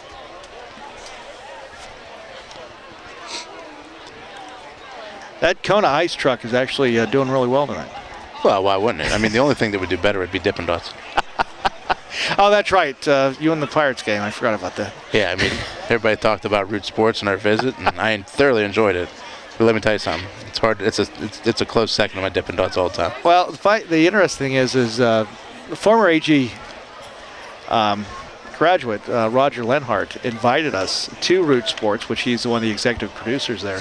And my students actually had the opportunity to go in, see what goes on behind the scenes at Root Sports. And honestly, I was like a kid in the candy store. Me too. I told him, I said, if I could intern there, I would in a heartbeat. And I'd do it for free. Yeah, me too. Got to meet... do some career changing here. Yeah. For me. Start off that way, go back that way for me. Not Lanny for Terry, but we got to meet Kent DeCalvey. Yep. And who else did we have the pleasure of meeting? Well, for me, it was Dan Potash. Dan Potash, that's me? right. My favorite. That's right. Potash was there. Nice guys, all of them. Yep. Kent showing off World Series rings. Yeah, our players, our guys thoroughly enjoyed that. You get the fullback finally. He's been blocking a lot tonight, but he finally gets a chance to carry the ball, number 35 for Belle Vernon. So big plays on defense for Colonials with 2 interceptions, really high. And right. You also had Braden Moody tonight, but I mean, up front, I'd be honest with you, I really feel that that the Belle Vernon's a well-oiled machine. Yeah, they are. Quarterback's also quick on his feet as he goes downfield.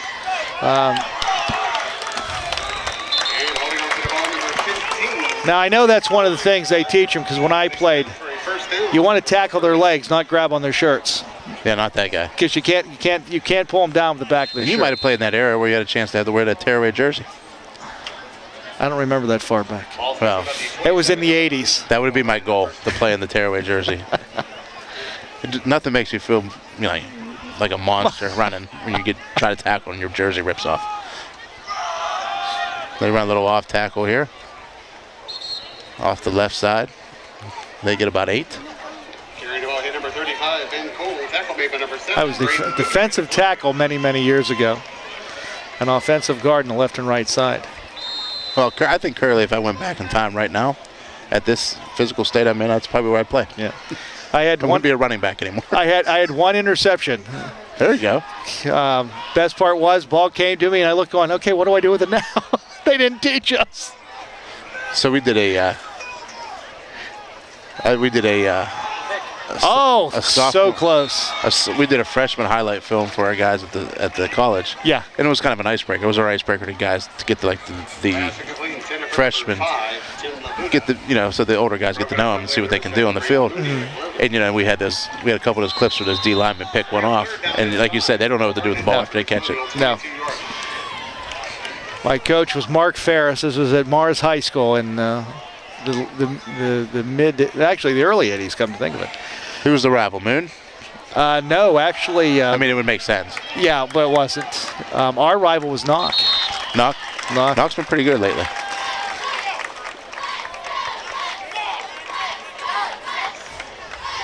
Coach was Mark Ferris. Yep. One of the nicest guys you'd ever meet. That's awesome. Well, people never forget their coaches, though. Got hurt my freshman year and decided my sophomore year I'd make a complete total sport switch and ran cross country for 3 years. That's interesting.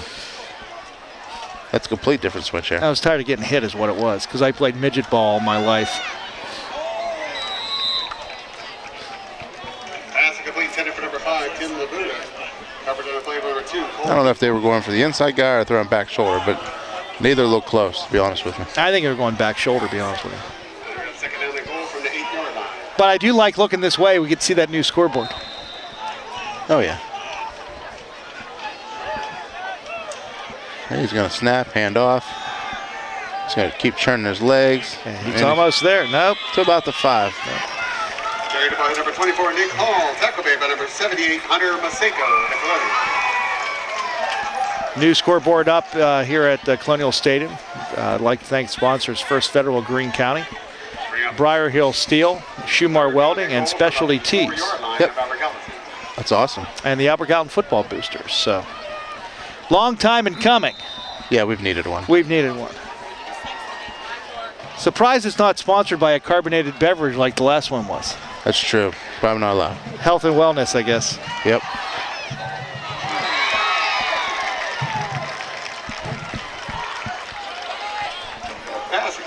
Another good play by Kirby on the pass breakup. I think got more of a shoulder than he did to get his arm, but that's all right. And I like what they're doing. They're timing it up, and I think they're just going to run an off tackle with the quarterback here shortly. Right. 4th and 4. I mean, they've been very dominant on this series of plays.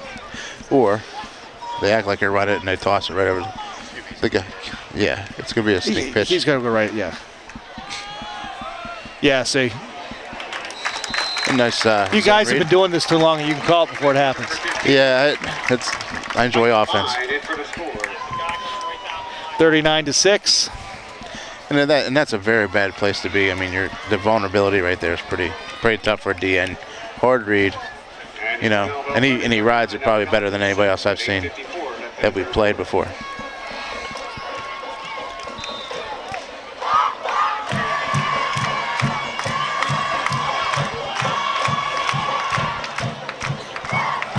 So 39-6. They line up for 2 to go for 41. And they're going to run the same thing, and he's going to follow behind him.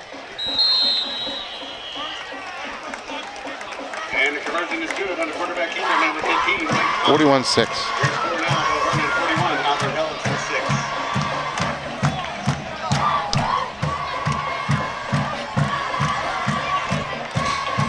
Well, like I said, an impressive drive, and I think they take them out after this now.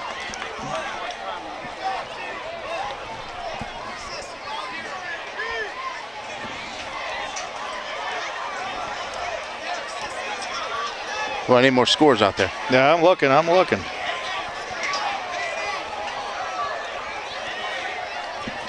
to ask for that Belle Vernon update. You don't need it. We're here. Oh, not Belle Vernon, but Beth Center. You know what I meant. That's what I mean.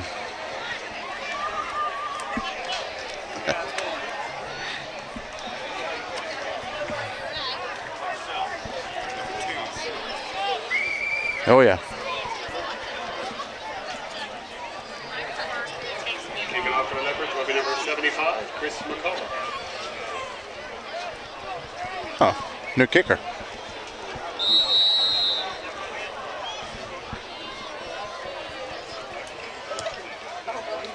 And they put a hot potato on the ground there. It's picked up. Get outside. Yeah. Well, Kirby with the up back picks it up, and I thought he had a chance to break. Broke a few tackles, slid just to the left, and almost broke it. And speaking of my alma mater, South Fayette 35, Mars 14. Yeah, South Fayette's going to beat everybody again, by the way. Even though they moved up 2 divisions. Bentworth 40, Brownsville 20. Brownsville has a new coach this year. Oh, do they? Brought a new one in. And well, Bentworth went up too as well now. Yeah. Up a new classification. So.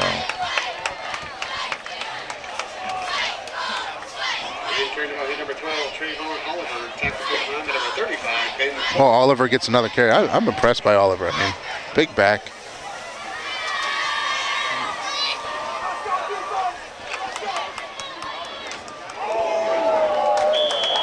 And in the fourth, Burgestown 21, Fraser 12.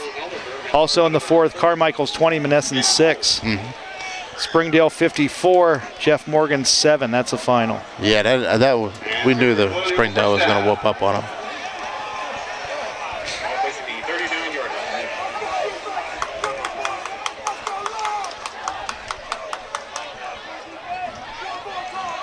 Llewellyn under center, jet sweep, fake, back to the belly.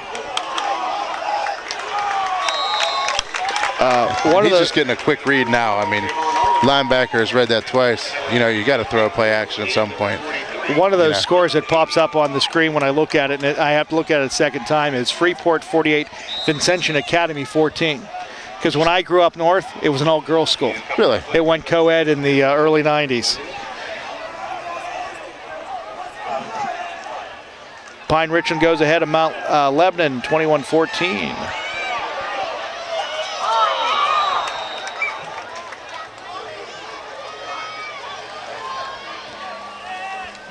Well, they throw an intended post wheel backside on the play action, and intended for Tavia Mosey there. And Clareton, 48-8. Who they play today? The Bears. The Bears. The Bears? Yeah. Seneca Valley 42, Peters Township 10. That's in the third.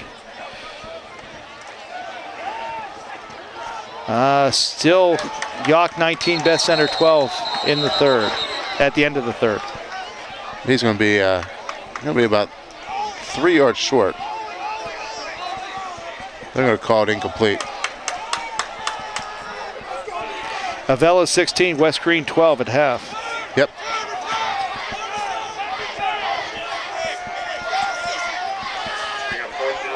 And final, South Fayette 35, Mars Fighting Planets 14. The Fighting Planets. Yeah, we don't understand why they're the Fighting Planets. The solar system, not enough room for them all. Well, when I was a Mars graduate, we were the planets. We wanted to be the Martians, but they didn't like the idea. No. Nah. They thought more of the Martian from Looney Tunes.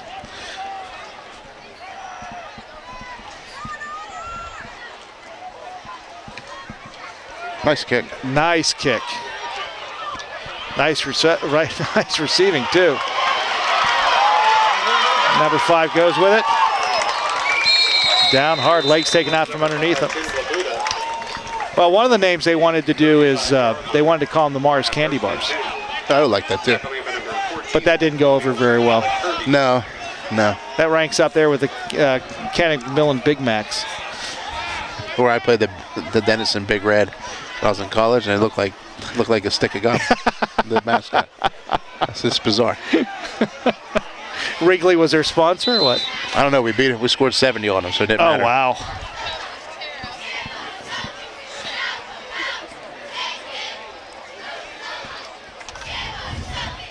Hey, then it caught up to me. They beat us one year. My first game coaching. As they say, what goes around comes around eventually. Yep.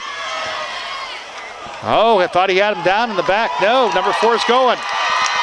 He's at the 40, he's at the 30, he's down at the 27. That was a nice run. Also broke 2 tackles, too. Yep. You've seen a few more different faces going in for them right now. Right. And it's good for a Belle Vernon first down. 3:51 on a rolling clock. So the only thing that stops it now is timeouts, correct? Yes. Yeah. With a 41-6 lead for Belle Vernon.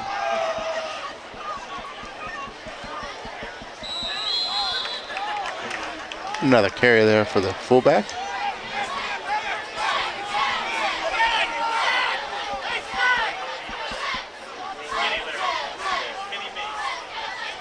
Oh, they're putting new people in all over the place. Which is nice. You're keeping the quarterback in. They're just going to look like they're going to hand off to a bunch of running backs. Brings up 2nd down and 1 for Belle Vernon.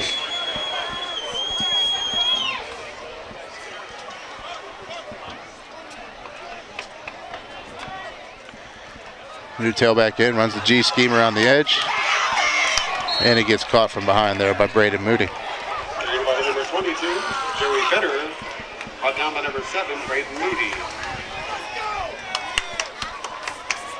And plays good for a first down for Belle Vernon. Ball placed at about the 19-yard line of the Colonial. 2:39 here. Belle Vernon in scoring distance here.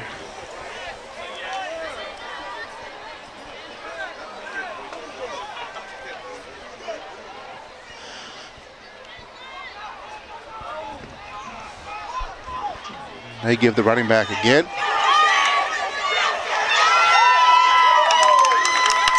And he's just short.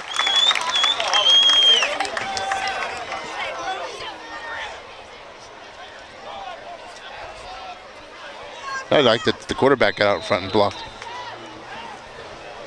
Carried by him, number 22, Joey Federer. Every bit. Every bit. Brings up 1st and goal from the 3-yard line. They bring blitz all over. And carried by number 22, Joey Federer. Joey Federer with the carry again. 8 on the play. The 5'6", 150 sophomore. Speaking of the Big Macs, Hempfield 28, Cannon Mac 12. Oh, good. Rich Bones beating Brendan Steele, 2 guys I coached with and coached their respective teams. So is Waynesburg the breeding ground for high school coaches or what? No, I just know a lot of them that are all over the place now. No, and it's funny though. Like you look in the paper or the preview, and I bet you I know a coach or 2 on every staff that I've played against or coached with. And there's your touchdown.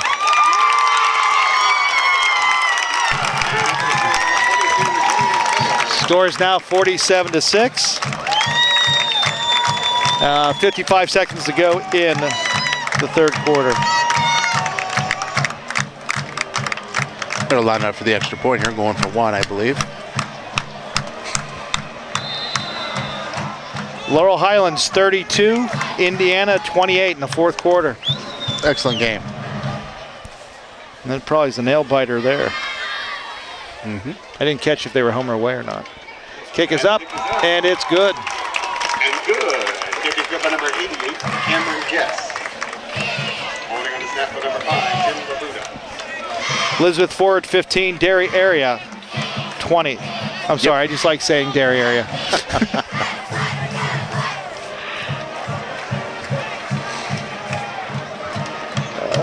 Let's see here. And your score now, Belle Vernon 48, Gallatin 6 with 55 seconds left in the third quarter. Penn Trafford 41, Connellsville 0 in the third. California Area 12, Fort Cherry 7.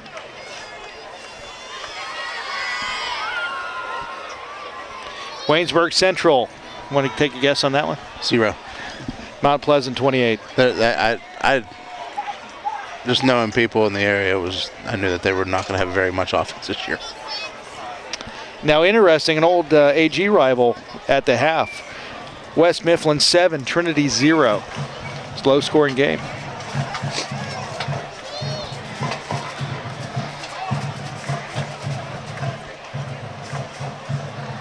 Which was the Trinity score again?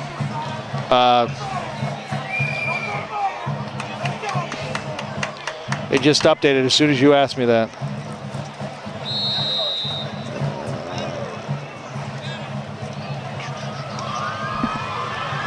Well, the kickoff's out.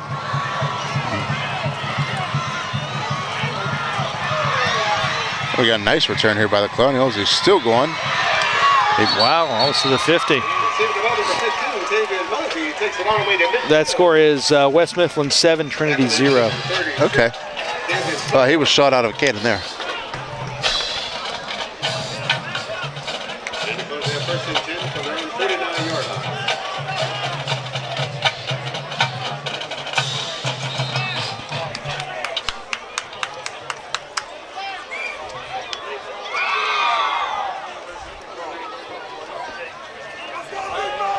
The Auburn Gallants would take over again. They're going to keep trying to figure this out. We've got a jet sweep here.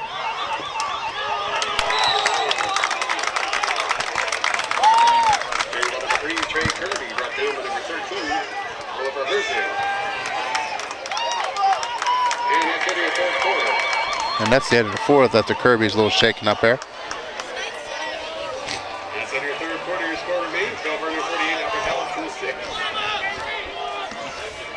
So fourth quarter, you're the Colonials. Belle Vernon's up by 42 points. What do you tell your team?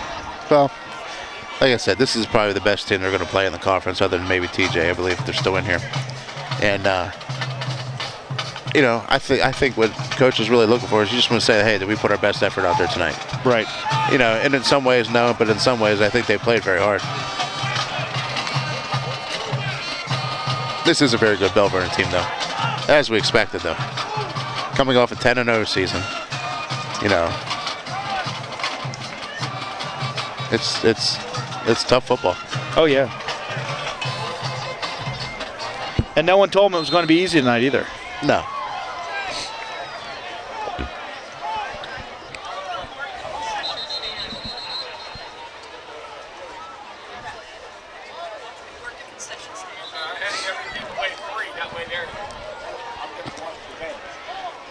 Also, one more score before the kickoff. Washington 37, Charleroi 0 final. Charleroi beat Manessa last week in the big rivalry game. Yeah. Didn't score a point tonight, though.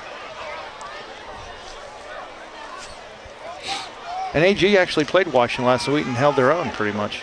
Yeah, in a scrimmage. Carrying the ball in number 12, 3 holds Oliver, tackle number 44. Ting Fang Chen.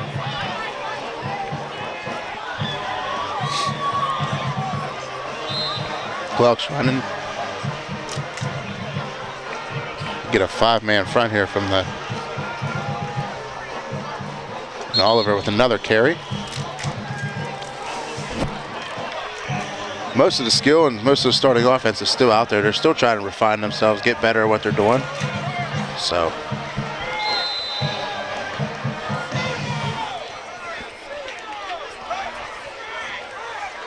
Here comes an off a jet sweep to Mosey. Mosey has the ball. 25. Still got about, what, 8 on that one? Yep, not bad. First down, though. Tackle made by number 18, Dan Linford. good for Colonial, first down. Okay. So not a bad run. No, they're still spreading the ball around, which is nice. Using the jet sweep a little bit more, giving it the belly play to Oliver. Right up the middle. Yep. Carrying the ball number 12, Trevon Oliver. Now, doing that, you tell them, go forward, make your own hole. No, there's a scheme there. They're just zoning it out. You get what you get.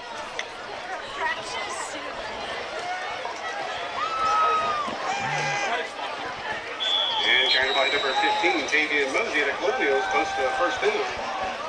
And it is good for a Colonial, first down. Well, Colonial's get another first down here. Now inside, just outside the 10. Llewellyn under center sends Heim in motion. Oliver down the middle. He's played an excellent game. A lot of carries. I bet he's got to have about 25 carries. Trevon Oliver, tackle made by number 43, Dylan Haney. 8 and 4, brings up second down and 6.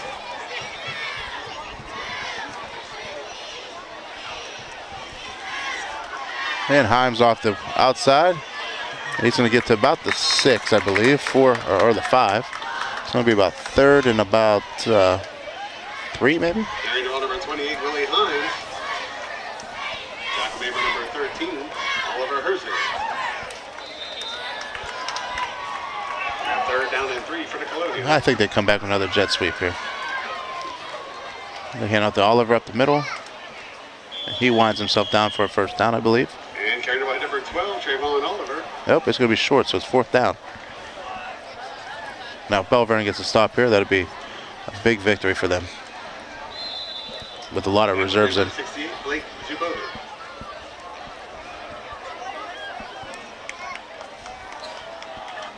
And Oliver runs forward. And carrying the ball in, number 12, aiming for the score. Number 12, Trevon Oliver. And he earned that one tonight. He's had a lot of carries.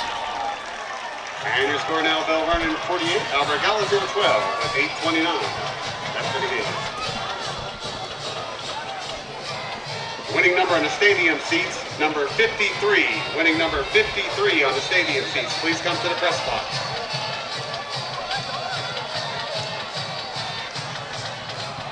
I guess that's not our stool number. Actually, let me check. And Mosey with the 2-point conversion, making it 48-14. Kind of an awkward catch. Had to catch it, come back and catch it, then jump back in the end zone.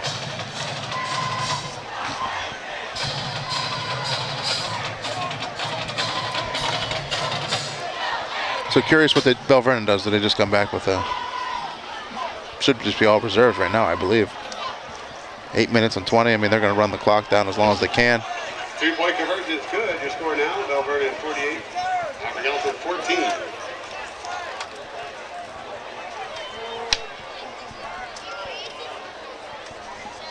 $8:29 remaining. I don't think they onside it at all, but shouldn't have I'll to. make it interesting. It would. But football etiquette, probably not.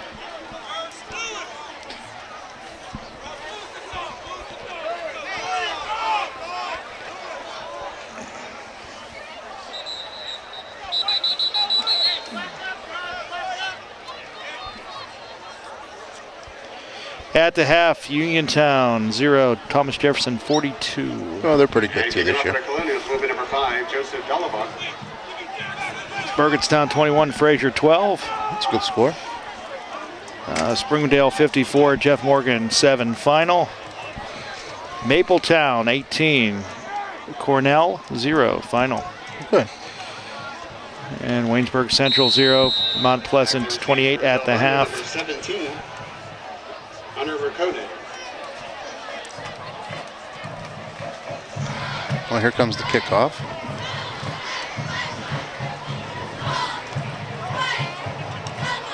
And a nice high kick to the up man. And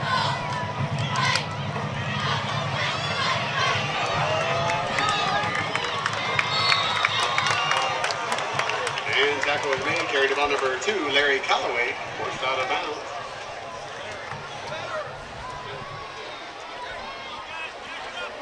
Well, Belle Vernon gets the ball here with about 8 minutes to go. They return the ball to the 41. And the Leopards will have the ball at the 41-yard line. First and 10 with 7:57 left in the game.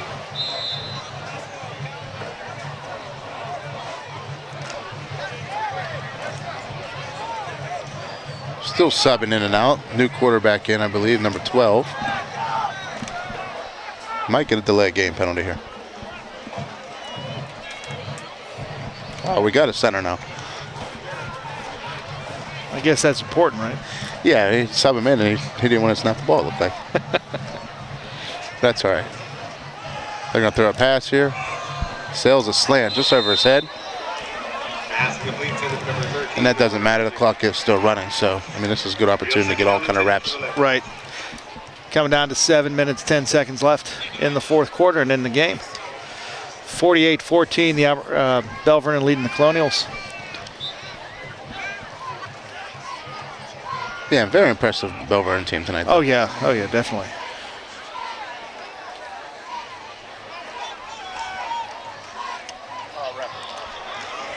There you go. Good tackle by number 4. Colby Verano, the tackle. Where he came up with some speed from the distance.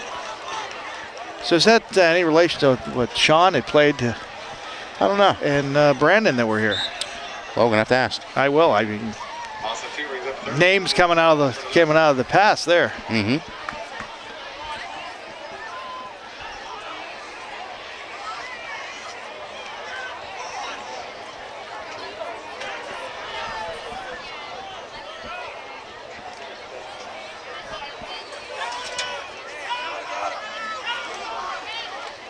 Here comes the play. He's weaving inside and outside, and he gets down to about.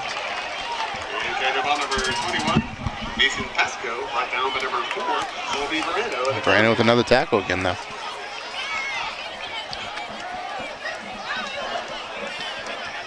Ball on the 42. Down for the Leopards. And a long 9 from their 42-yard line.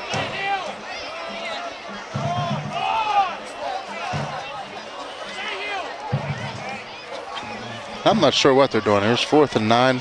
They're just going to take a delay and get the punt. They take a timeout just to throw the punt on.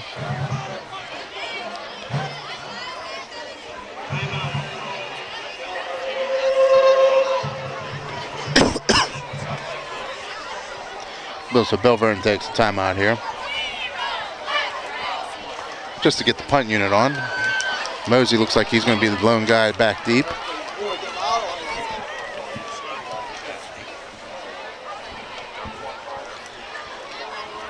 Yep.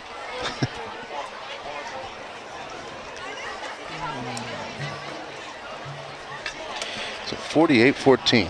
Trying to look at updated scores here. I don't know if technology is a good thing or a bad thing. Everybody's stuck in the same they were 10 minutes ago. Yeah, it takes time. I mean, well, they should be on the ball. We're posting them quickly. They should too. I agree. So thinking about it, when you played, we didn't have this technology and we couldn't find out what was going on in other games. No, you looked in the Saturday paper next morning. Or FET goes down. And sometimes you didn't get, and they didn't have them updated in the paper the next morning either. No.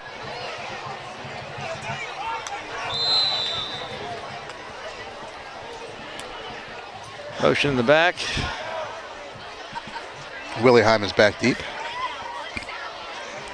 And there's your punt. Nice kick. And way out of bounds.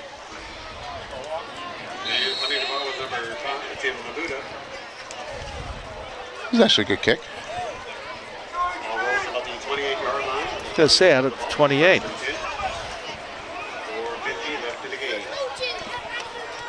4:50, rolling clock. So do they change anybody out over there? It doesn't look like it. They're just going to continue to get better with their older guys. They need to get better reps. This is right. Like I said early on. And actually, you don't have many older guys there. They're No. freshmen and sophomores, so they need this time right now. Yep.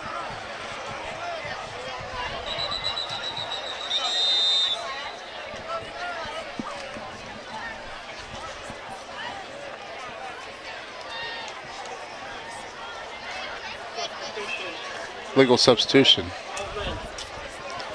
You can't play with 12. You can, but if you get caught. You do. That happened a couple times in camp this year. And I loved it. We watched film and like, hey, coach, if you can keep doing it and not get caught, if you can get that 12th man on there, that's a great thing. And it worked. Until someone got wise, right? Yeah. But that was like day one. Oh, okay. Stuff like that. But we're an extremely young team this year, too. So. Number 15, Tavian Mosey. Gain of 7 yards and a first down for the Colonials. The other thing I thought was interesting before the game tonight, some of the schools are sharing their game films online. Yeah. So that anybody... Really, honestly, with Huddle, though, yeah, it's not hard, though. I mean, like, when we recruit kids and stuff like that, I mean, you can put in the name and their school. Really? And their roster, if you can't find it, you click on it, and there's their name and there's a place. Yeah, see, I think that's pretty cool, because that gives you the inside look of what's going on. All the time.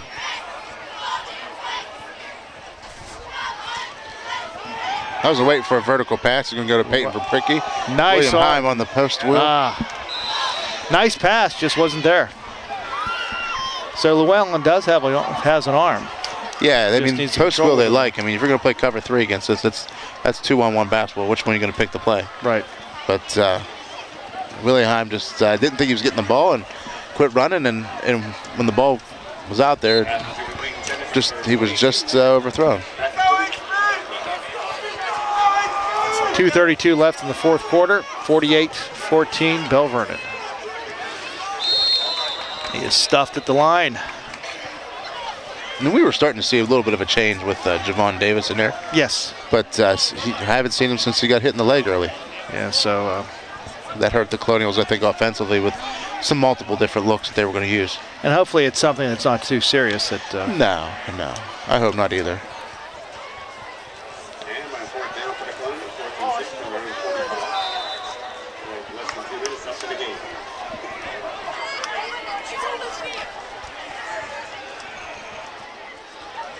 And the long snap's good.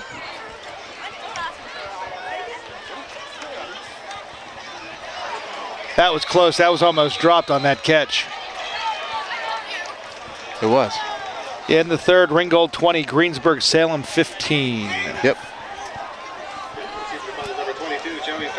I think we're going to see about 2 more plays here. Less than a minute approaching.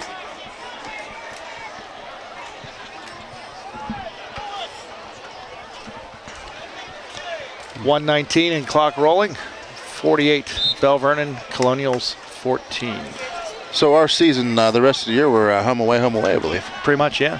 So definitely in 2 more weeks, we'll get a full staff and everything up and running, and hopefully we'll be able to stream again. Yes. So we'll get back to normalcy a little bit. And they hand a draw. And he makes a few moves and he's down.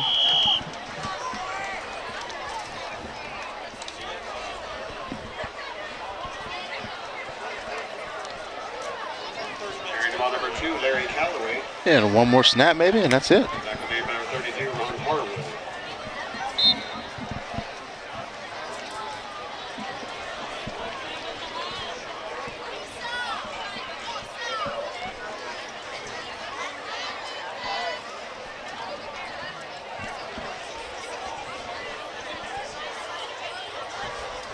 Last snap here for the night. You're on a spread set. Looks like they're just going to hand off a dive.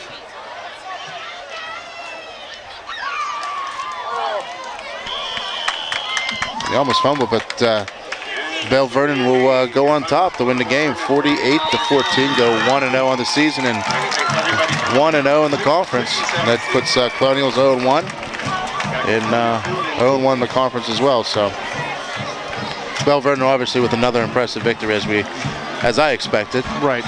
Just from the preseason polls and things, newspaper articles and such, you know that they're going to be a good team. So, but there were bright spots for the Colonials tonight, especially in the first quarter. The pick 6, which got the crowd going. Yep. And just need to carry the rest of the momentum. That's right. And there's some bright spots. New coach, young team. it's all only up from here. So hopefully we'll be able to see some changes happening over the next few weeks and see what happens. But good first game. Yeah, weather no question. cooperated, can't complain. Nice crowd, nice bands. As we get ready to wrap everything up, remember you can join us online at agtvsports.com. You'll be able to watch the game online. And don't forget, you're watching the game right now on Faya TV channel 77 every Wednesday night at 8 o'clock. And we'll probably have a rebroadcast of the game too. So just to give you a heads up on that. And again, we'd like to apologize for the situation that happened at the halftime with the Albert Gallatin Colonial Marching Band. But again, first night, we'll get everything straightened out and we'll be back with you next week. Actually, not next week, in 2 weeks. Yep. So for myself, Eric Nettle, and Jared Plisco, everybody, you have a great and safe night. And we'll talk to you next time here on agtvsports.com.